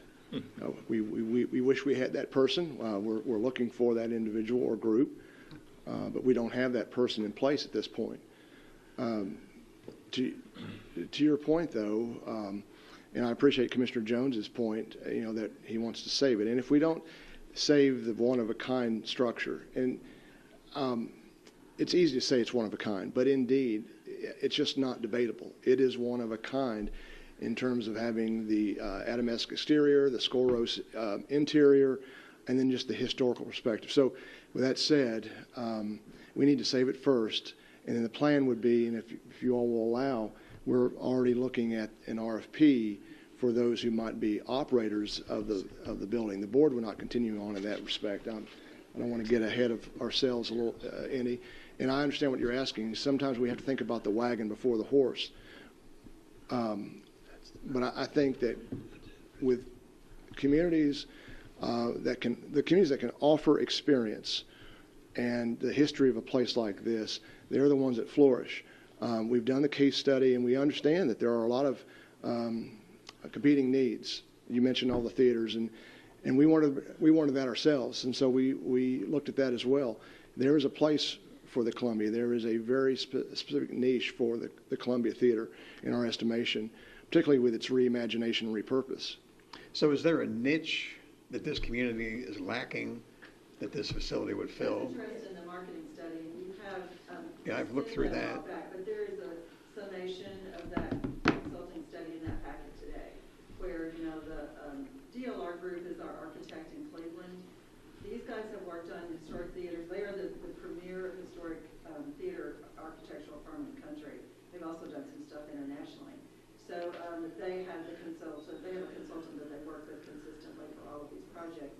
She came, last summer and did the market study, and that her results are in that packet, and she distinctly said this fits a particular niche in this community where it's not as big as the Carson Center, and really is certainly not competing with Market House or bars or that sort of thing. It has a unique architectural draw, and we had a little concert in there last October. One of the young men who played in one of the bands walked up to me afterwards and said, this was practically a religious experience. He said people will be clamoring to get into this. If this stabilization is done, how long will that stabilization last if it remains vacant? Another 5 years, is there going to have to be more stable, or does this permanently take care of the stabilization for forever? I just want your words to be preserved for history. Sometimes when they're not spoken in that microphone, they don't come across in the video. You're saying some important things. Do you want me to talk? Do I need to say it again? Well, I'm just saying, you got to say them close to that microphone. Well, the most important thing, I think, Bill, to your question, actually, was the market study. That was actually the mayor's request, and we agreed that we needed to have some objective data to look at. So we paid $23,000 actually for just what you guys were talking about, with the assessment with the convention center, to have this consultant come in, and do an assessment. She interviewed people for 3 days. She did an assessment of all of the existing venues, what you'd expect to happen, and came back with that result, and that, it fits into a very unique niche for the community in terms of the large, expensive Carson Center, to the college has its own, but it uses, its venue for a lot of, of academic, connections and collaborations as well as some public events. But it has its own very unique place in the entire kind of milieu of what's, happening in terms of entertainment venues. Is that, and I think we sent you, I'm pretty sure we sent you the entire market study, which you probably don't want to wade through, but the resolution of what her, consultancy was that, yes, it has a perfect place, smaller, but not too big, that sort of thing. And then the amazing environment. I mean, I can honestly say I probably get an email from someone 2 or 3 times a month. Just last week, there was a production company in Nashville that was a young singer-songwriter. He's actually from Paducah, and he wanted to come up and do a film. He's doing a little biofilm. And she said, that was the place he wanted to do, this filming. And we've had photographers and lots of other video, recording artists come in to do this. It's just, as, Chris said, it's a gem in our midst, and we absolutely want to take advantage of that. One thing that concerns me in a way is Paducah is a very generous community. Anytime we've had any kind of project, we've had the Carson Center and renovation of the Market House theater group has raised, I don't know how many hundreds of thousands of dollars for what it does. Yeah, that's why we waited. Yeah. And where is the community and those who have the wherewithal to and who participate in these kind of things? Why have they not come forward so far? Well, we haven't asked yet. We really felt very strongly about not going out to private funding. I mean, we have gotten donations and we've gotten grants. I mean, we've used a lot of those funds to get to where we are today, as I mentioned, with the restoration of the fire screen and those kinds of things. But we did not want to engage in a capital campaign until, quite honestly, we felt like, that the municipal governments, the community that we live in, meaning you guys, in the city, saw that this was important to save. If it's important to you, then it's certainly important to us. And now we feel like, that's the credibility we need to talk to people about private, funding. So you haven't done any fundraising for the stability? Not specifically, no. Well, we have private, towards our $500,000, we've already started to work on that, yeah. And we're more than halfway there at this point, so. Do you think you could raise $1.5 million to do the stability? Oh, just in the public domain? Yeah. I mean, I personally would not like to do that. I don't know. You personally would? I'm sorry, I didn't. I mean, I just think that we need this, we would need the belief, that this is important to our community, not just to 15 or 20 of us who are volunteering the time. Yeah, can you do that too? We drive by the Columbia on a regular basis, and sometimes we lose sight of it, and sometimes folks don't put they don't see the importance perhaps of preservation. But this isn't just preservation for its own sake. It's also potentially a great way to extend Broadway, to bring in more dollars from people who are looking for experiences.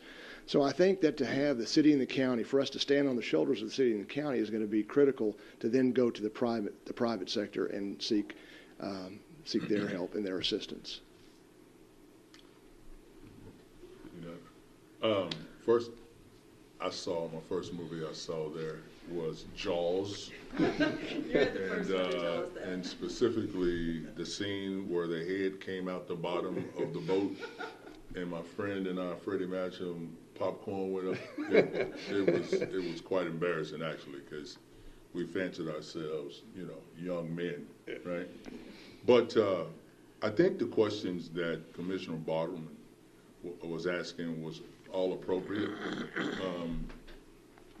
My view on this is that if we didn't have a mechanism, if we were to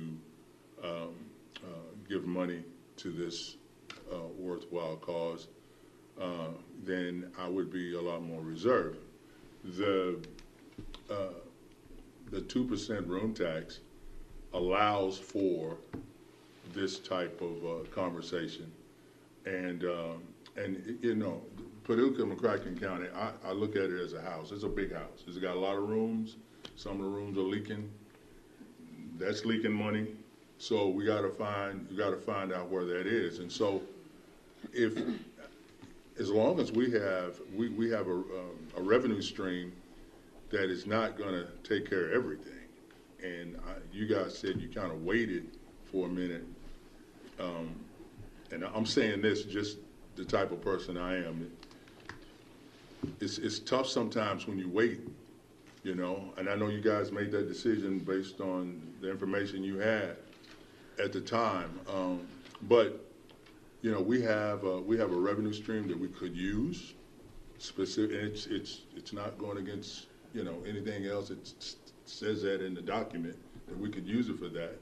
So For me, it's not as, I'm not pushing back on that. Like I would if we didn't have a revenue stream for it. I'll comment on using the transient room tax. I think our first, and again, I don't want to see that a vacant lot. I think hopefully that doesn't happen. I think our first obligation with the transient room tax is to take care of the convention center. That's a facility that it's a great asset for the community. It's kind of been ignored over the years, and I think in the last 4 or 5 years, the management of it's improved, and I think the future of it. But I think our first obligation for those funds is the convention center.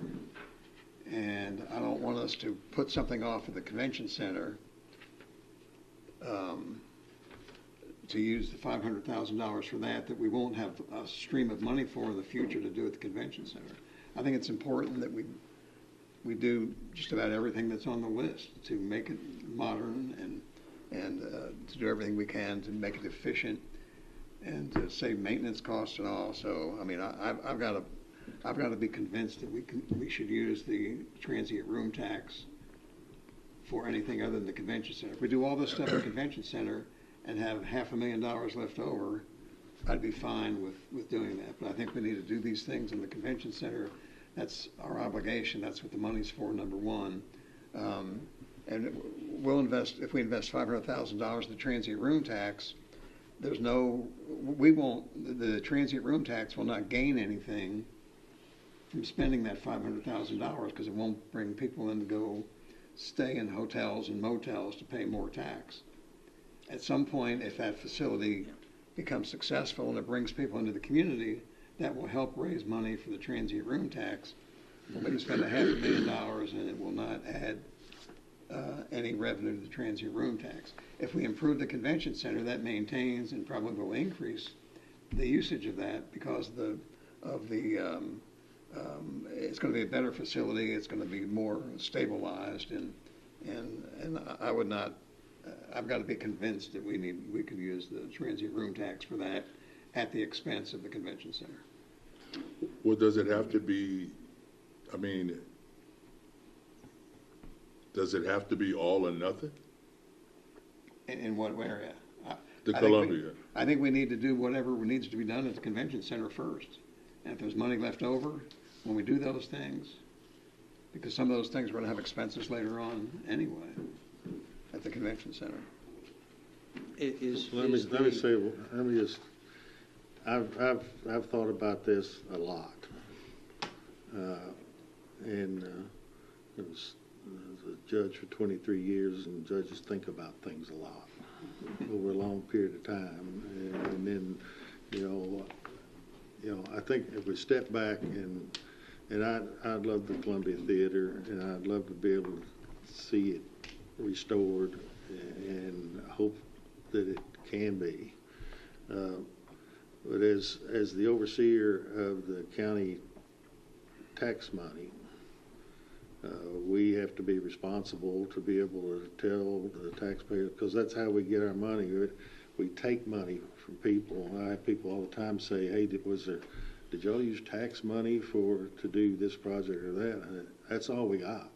Yeah, we don't make anything. We don't sell anything. Tax money or fees, which is essentially about like a tax. So we have years ago instituted this transient room tax with the eye toward using it to build and maintain the convention center and then later the expo center. So we have created this responsibility of the county, just the county, not the city, because this transient room tax can only be used for a convention center, a fine arts center, and or that's located within the central business district of the largest city, and of course that's Paducah. And so we have taken on the responsibility and the obligation to meet the needs of the convention center and expo. We just heard a presentation that the needs there, we can chip away and try to not do some things. We heard the current needs. We didn't hear future needs, which one of them probably is paving that entire parking lot. Perhaps other maintenance needs that are going to come up, but we saw that if we do these projects, even leaving off some of them, that it will, for 15 years or 20, however we decide, it will essentially exhaust that transient room tax. Now, it's possible it'll grow over the years some, and so maybe there'll be more revenue in the transient room tax. But I guess that's my primary concern, is that being stewards of the county taxpayer money, is it reasonable for us to not do some of the things that are, you can call them needs or you can call them wants or whatever, but that convention center and the expo center is a thriving entity, and it's pumping money into the community, and it's bringing people in, it's putting them in the heads in beds, which generates more revenue and all that. So we've got an existing economic machine that we're supporting, and can, with the transient room tax, make it even better. And of course, as we know, the equipment's breaking down. All that was one thing. I made a push back a year ago or whatever, when we were talking about the roof, to ask the city if they would join with us to share in the cost of that roof. They declined, saying, no, you've got revenue to do that, and do only that. We're not going to join in that cost. And so the county is footing the entire bill, which is fine with me. But I told them, if you would join in at some level in doing that, that would free up, as we're just seeing just a few minutes ago, that would have freed up some money to put into the Columbia or something else. They didn't want to do that. And so I thought that that could be a viable alternative. That's number two. Number three is the city has taken the position that they will not join with us 50-50 on economic development that's not within the city. And at one point, they took the position that they wouldn't contribute at all.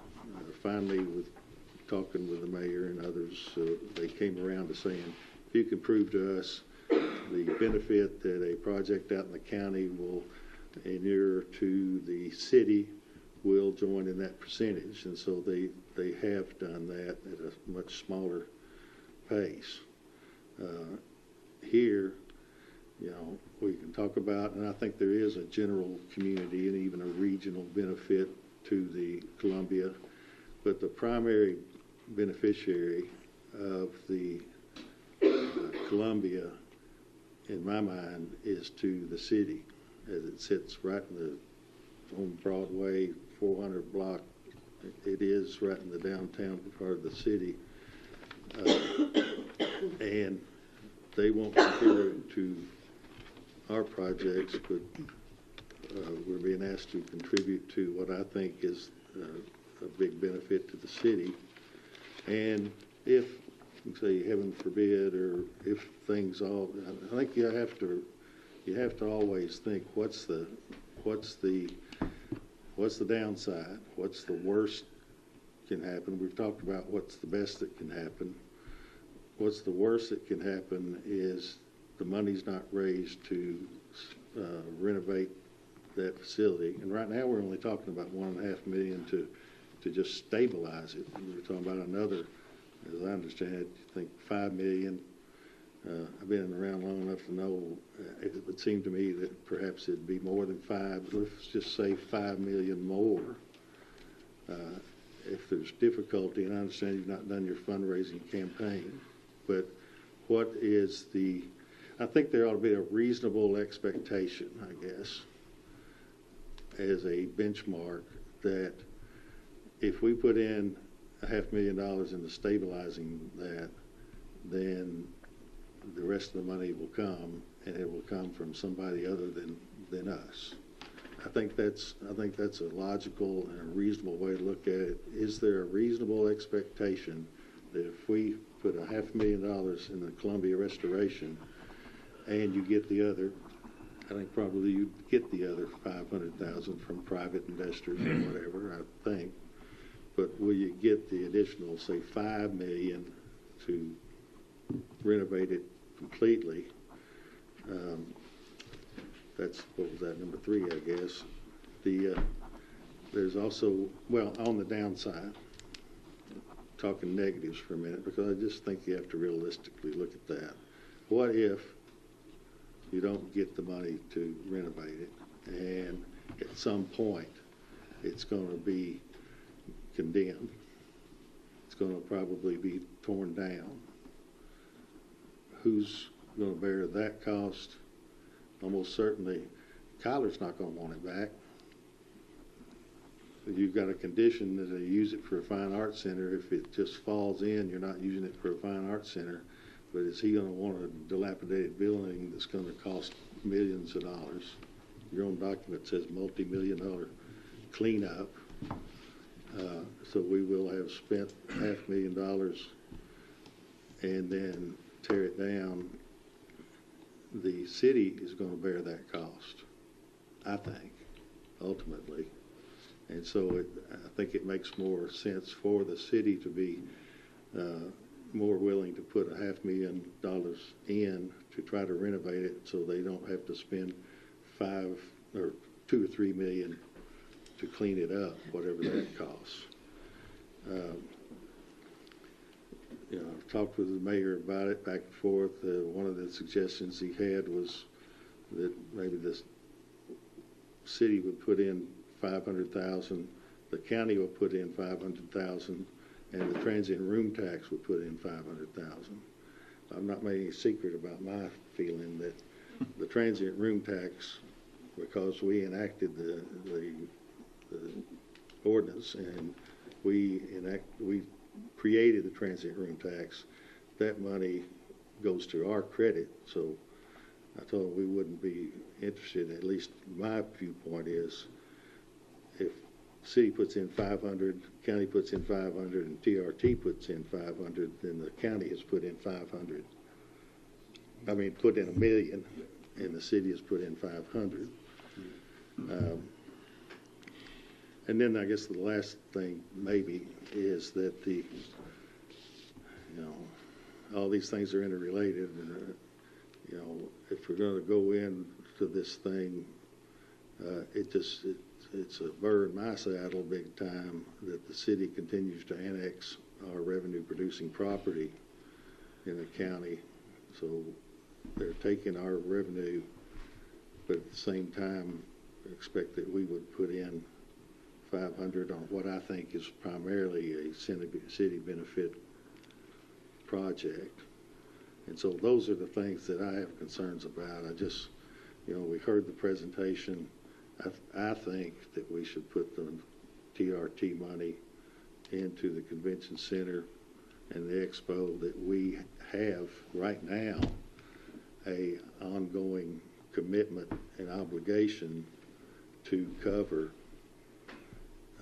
and we have no binding obligation to do anything for the Columbia, although I agree I would love to see it restored. But I guess the overriding concern is it reasonable, is it responsible for the county to put $500,000 into this? There's this theory of a sunk cost. If we put $500,000 in, I think that possibly you get down the road and maybe you raise $2 or $3 million or so for the renovation. You get past the stabilization, now you're working on the renovation. Where's that other money going to come from? Might we not be in the position of us having put in $500,000 into this, and then it no longer exists? And I don't like saying that. I just think I just think you gotta look at the positives and you gotta look at the negatives and come to some kind of conclusion there. So, if I may. Yeah.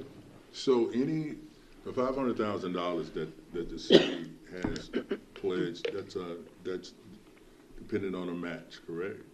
And it's got a shelf life on it, right? Yes. So, if we were to, any money that we would put toward the Columbia that would go toward the match. That's correct. So that, and I guess that's what I was when you made your comments, Commissioner Bartleman, is it a all or nothing? I mean, we may be able to do something or not. It's just, we're going to have to vote on this thing, but it would all go toward that.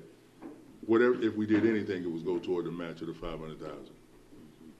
I'm not saying we do the whole 500,000. Just I guess I get the thing that investors out there, if they see that the city's put in 500 conditionally, if we put in 500 maybe conditionally as well, and you raise 500 privately, I guess I believe in the market too, and if the private investors see that this is there's a certain aspirational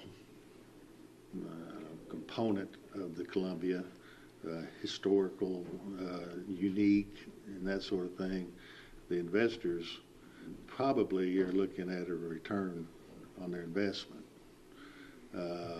They might feel really good that they're having shows down there and that sort of thing, or there's a potential to have shows, but how can I invest my $1 or $2 million or whatever and know that I get some green, not just a good feeling? I'm sure that when they were discussing the Carson Center, they went through the same process. How are they going to believe what was going to happen? If we're going to grow our community, and I'll close with this, and thank you for the opportunity for discussion in here, but if we're going to grow the community, we're going to have to plant some seeds. And this is planting a seed, and it's a pretty small dollar amount in the big scope of the reality. Absolutely understand your responsibilities of the use of the transient room tax to take care of the convention center. It's a going concern. Plant this seed, and we'll carry it from there. That's what we're making as volunteer members of the community out here. What if, just spitballing for a minute, what if, and I know you need $1.5 million to restore it so it can not crumble in. I get all that. What if we, as an alternative to doing that on the front end, we make the pledge on the back end and say we will pledge, because I guess the city is talking about no more than the 500 for stabilization. If we were to make, say, if you get the funding, you get it up, you get it built out, come up $500,000 short, we jump in on the tail end. We could probably do that, Judge, but we probably ask for like $5 million instead of 500,000. Well, that's the thing. That's the thing is, of course, say we put in the $500,000, you get it restored, and you get another $1 million or $2 million or whatever toward it. You get within, say, $2 million to actually trick it out like it needs to be done, and then the conversation is, hey, we already got this much money. All we need, it's kind of like when you, what's that little game with all the quarters on it? When you put a quarter in, and if you put enough quarters in, it'll dump the whole thing, and you get a big payoff. Every time you put a daggone quarter in the thing, and they, it's almost just one more quarter to do it, So, but I think the argument then becomes, gosh, county and city, you've already got $500,000 in this, and all we need is $2 million more. Come on in and make this, and you've got that sunk cost. Don't just throw that away. But I think the thing of the city on the downside, the absolutely worst case scenario, I can certainly see why the city would be maybe more inclined to put money into it so they don't have to ultimately spend a couple $1 million or whatever it costs to do like it's done down here. Is that the Kresge building that we're talking about? I think I just looked at. I think that's more of a $200,000 or $300,000 cost. I don't think it's a $2 million to tear down a building. To tear that thing down? All I can tell you is that I looked at what Steve Urban said about 432 Broadway, and that looked like it was less than 200,000. So I was reading in the Columbia's thing that said multi-million-dollar cleanup if it has to be destroyed. I don't know. I don't know. I'm just comparing to one that got tore down 4 or 5 years ago. What it cost. Yeah, I think the Kresge building was a little bigger issue for the city because they had to stabilize 2 buildings on both sides instead of just one. But I don't know that. I mean, it was the number that I had heard in the cleanup of the Kresge building was closer to $1 million. If I recall correctly, the city spent several $100,000 stabilizing the Kresge building years ago. They put a new roof on it, did some other money, and the stabilization, I won't say it didn't work, but then they had to tear it down. But they spent money. Am I wrong, Steve? No, the money was spent on Kresge I guess one thing I heard tonight, and I want to be honest in my feelings on it, I was under the understanding that you were not able to raise any money to do any of the stabilization. And tonight you told me you hadn't tried to raise any private money for the stabilization. And I thought you were coming to us because you couldn't get it anywhere else. And I think if there's private money out there, I think you need to raise it from private sources before coming to the government. Because the Market House raised a lot of money, and they didn't come to government. The Made Now Theater didn't come to us. The Chaton facility, there was money from the legislature. They didn't come to the city and the county for money. So I think there's a lot of other sources you should go to first before you come to us. I don't know if you've tried to get money from the legislature. $500,000 or $1 million from the legislature was, I don't know if you've tried or not. Oh, yeah. Certainly have, and we're in the running for the funds. And there's a lot of federal money floating around now for Chaton project. And there's a lot of organizations that support historic stabilization. That's likely true, Bill. It's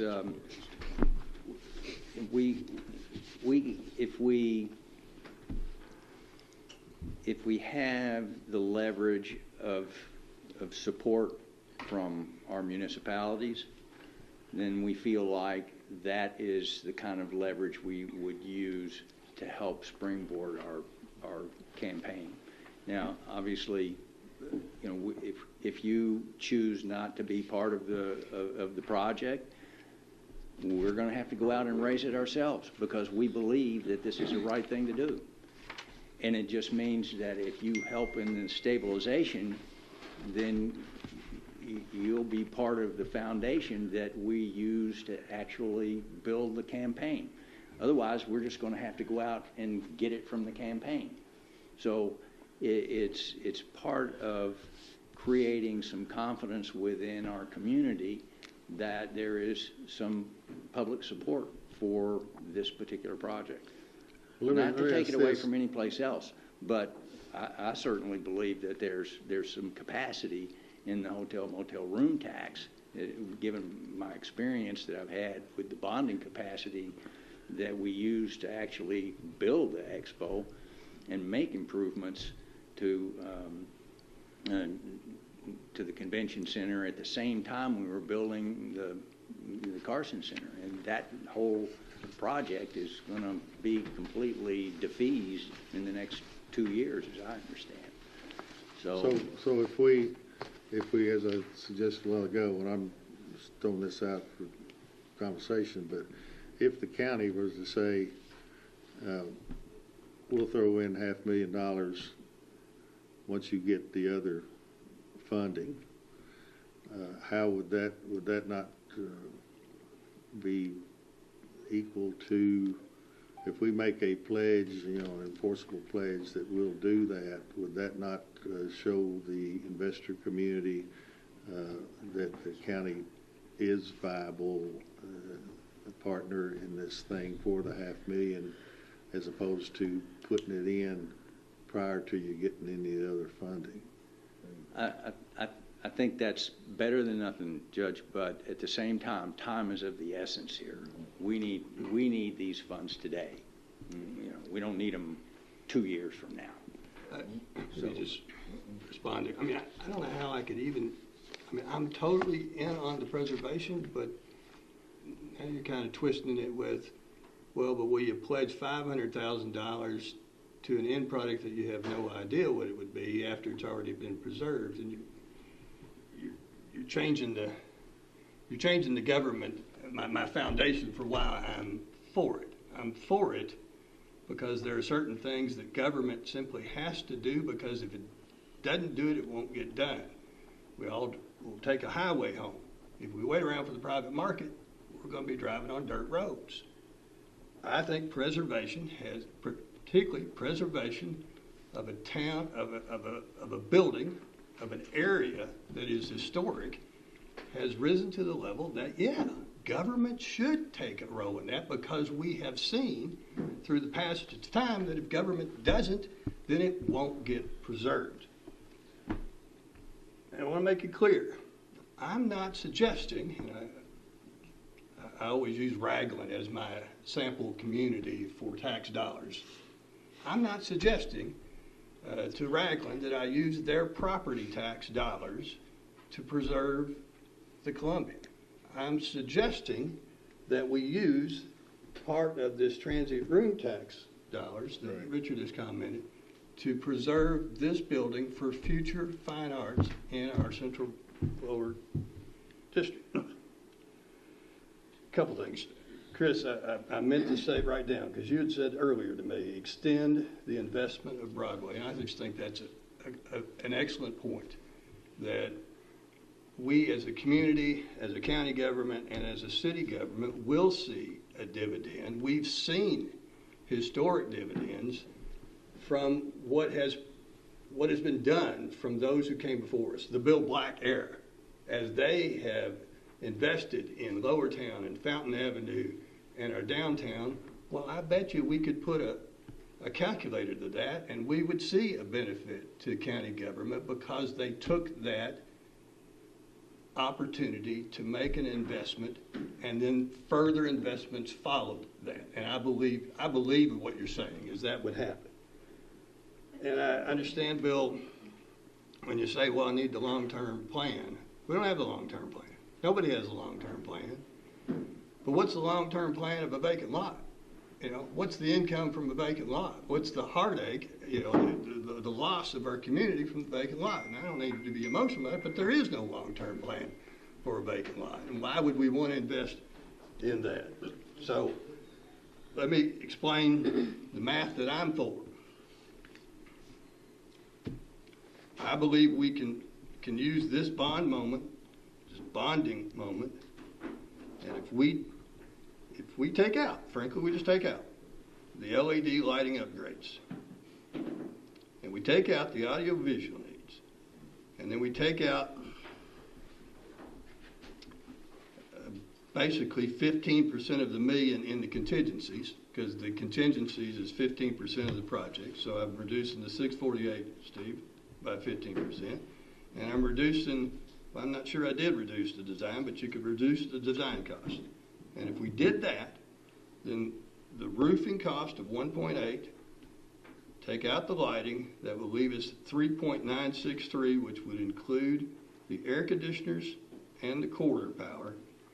That would put our total project at $5.8 million. Add the $500,000 for the Columbia, and that puts us at borrowing $6.3 million instead of $6.9, and that's how I've saved you $600,000. But we don't get lights. So we can borrow money and do both projects, but we won't get LED lights, and that's what I'm in favor of. I didn't even interrupt you. But for the next 15 years, we can't do anything for the Expo or Convention Center. We're responsible for doing that, but we would have no money. 40 years ago, 45 years ago, there was no Lower Town. It was all disappearing because all the buildings were falling in. I'm going to channel my inner Bill Black Jr. sentiments when I say to his brother-in-law. and tell you that once a building is stabilized, it can continue indefinitely. If it's dry and protected from the weather, you get a roof on it, you get the sides of it stabilized, it can last indefinitely. But if you lose it, then you're stuck with a lower town situation where you've got what Billy would call, or Dick Holland would call, tooths in your, or missing teeth in your smile, like the Kresge building, where when you're looking at a contiguous area of land and you've got vacant lots because somebody's let everything fall down. I did, I can remember going in front of the city commission 40-plus years ago and saying, if you preserve this, if you protect it with the historic zoning ordinance, you're going to take, and I think it was about, at that time, I may be stretching it. I think it was about $1 million on that 28 square feet, or 28 square blocks of city blocks at the time. If you take $1 million worth of value there and you compare it to what you've got in 28 blocks in Lower Town now, the investment that allowed just by preserving that for future development made all the difference in the world in the quality of life in Lower Town. And I think this is that kind of project. You know, I've restored several buildings myself, and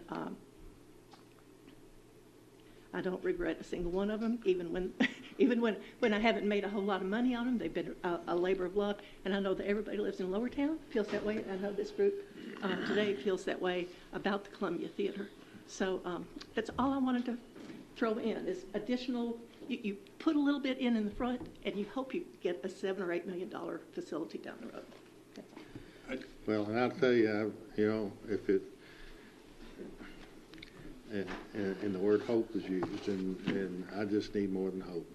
I just really do. I need a reasonable expectation that this thing will become a viable project to all that it can be. But I just don't think we have that reasonable expectation at this point. But I think and I think a good resolution really is if we were to decide that we put $500,000 in on the back end, make a commitment to that, then we've given the private investors that confidence that the county believes in this project. It's gained $500,000, and it's gained our hope that it'll thrive, which seems to be a big part of this, and that then the Columbia folks can go on forward with the investor and say, okay, we got 500 from the city, we got it's for stabilization, we got 500 to trick it out on the back end from the county, and so it seems to me we've checked off that box of showing that the local municipalities are in support of this project. And then we don't have the gamble or the hope or whatever that we didn't put $500,000 of tax money into something, hoping that it'll thrive, and at the same time removing from the expo and the convention center things that we know either needed right now or within a few years, and we have spent that money for 15 years. And what do we tell the convention center folks, and how do we meet that obligation? It seems to me like that's a more viable plan. Well, I certainly understand you got to prioritize, but with the issue of, do I think that an investor or people who want to contribute to this will say, oh, I feel so great about the county agreeing to put $500,000 once it's all a sure thing, then I just think an investor sees the hollowness of that commitment. I think if we want to do it, plant the seed. The seed goes in the ground first, and let's be part of the seed money. But so I don't know how I'd kind of like us to wait, pause, let's hear from the community, and decide after we've given the community an opportunity to illuminate us on their thoughts. I'll make one more comment. I think coming to the government for money should be the last resort, not the first resort. And you indicated tonight that you think you could raise the money from private sources. And it could be if you get some private investors to help do the stabilization, that will put them in a position that when it comes time to do the big project, they've already got an investment in it, and they want to invest a little bit more to make it happen. I don't want to see it become a vacant lot, but I just think you have other sources for money, and, you know, if you can't raise the money, then you come to government. Again, we had the Market House and the Maiden Alley Cinema and others. They do projects from private sources, and I think, again, I mean, I'm still listening, but that's how I feel right now. I'll say I don't like that. I guess I'm the bad guy and you're right behind me. but I'd love to see the Columbia. But I think perhaps you would see the position more readily if you're the one who is spending taxpayer money for something and taking it away from something we've committed to, perhaps leaving them short, or we can't pave their parking lot, we can't do other things because we put $500,000 into the Columbia in hopes that it'll thrive. I think that making that pledge of $500,000 at some point later on, when there is, I like that term, reasonable expectation that this is going to be a thriving project. I don't want to filibuster, but at the same point, I don't want to, you're kind of twisting, I don't know that you're twisting my words, you're just not restating my position. My position is not that I want to invest this $500,000 in the hopes that it thrives. That's not it at all. My policy decision is this statute allows this money to either go for this, and I believe that the preservation of this building and keeping it from becoming a vacant lot is a higher priority than this building getting LED lights. That's where I'm at. And it's not so much that, hey, yeah, I hope it thrives. But if they told me it will remain vacant for 20 years, I would still vote to preserve that building. Well, I don't know, 20 years, but you get what I mean. You get what I'm saying. That's an exaggeration. It's a building that ought to be preserved, and if we don't preserve it, then we have cheated a generation from its preservation. That's. I wasn't looking for applause. I was just trying to get my mind back. Well, I think we beat that horse without any need to. Yeah. Anything else? All right. All right, well, we'll move on to, we got a lot left yet to do. We got a meeting yet. Thank you, folks, for coming. Board appointments.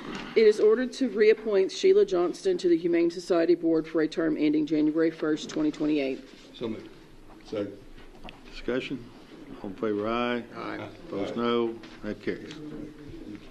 It is ordered to reappoint Steve Doolittle to the Board of Appeals for a term ending January 24th, 2026. So moved. Second. Discussion? All in favor, aye. Aye. Opposed, no. That carries.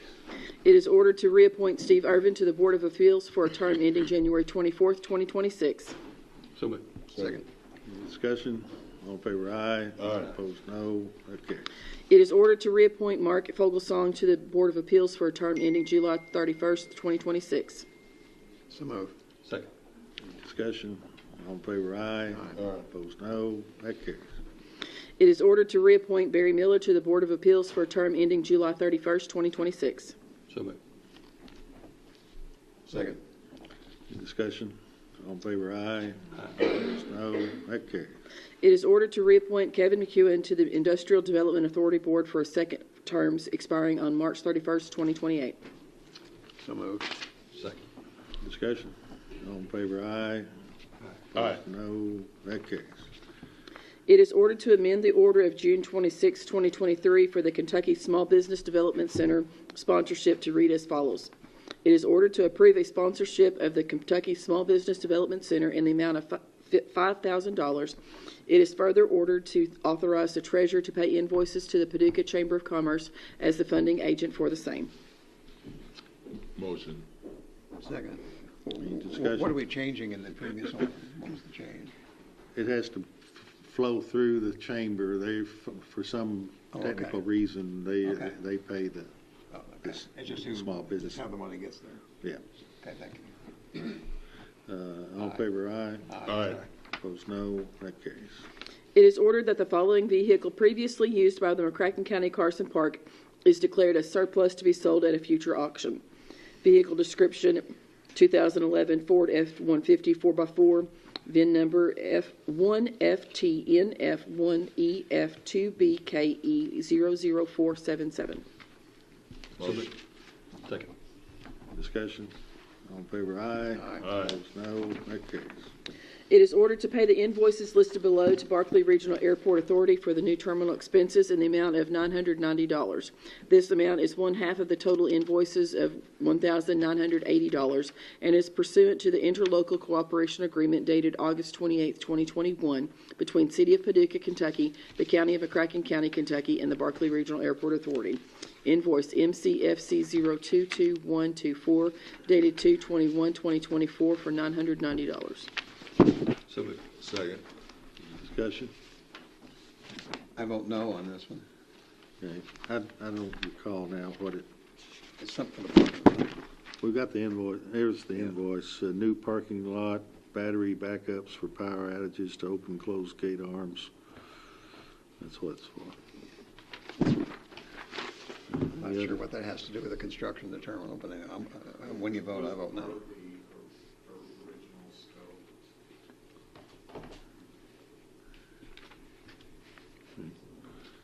All in favor, aye. Aye. Opposed, no. No. That carries. It is hereby ordered that pursuant to KRS Chapter 67, the second reading and adoption of ordinance number 2024-01 shall be conducted in summary format as follows. An ordinance amending McCracken County Ordinance number 2023-10 by making revisions to the proposed fiscal year 2023-2024 operating budget by modifications in receipts from insurance proceeds, miscellaneous, economic development, and grants in strict compliance with the mandates of Kentucky Revised Statutes, Chapter 68. Summary. The present ordinance makes revisions to Ordinance 2023-10, McCracken County Proposed Fiscal Court Year 2023-2024 operating budget pertaining to a modification in receipts from insurance proceeds, miscellaneous, economic development, and grants. Certification. It is hereby certified by the McCracken County Fiscal Court that the present summary represents an accurate official statement of the main points of and contents of Ordinance number 2024-01. Public inspection. Ordinance number 2024-01 shall be available for public inspection in its whole and complete form in the McCracken County Judge Executive's office during ordinary business hours. So moved. Second. Any discussion? All in favor, aye. Aye. Opposed, Aye. no. That carries. Got no need for an executive session. I move we adjourn. Is there a motion to adjourn? There's the move. We have something else we can do? Second.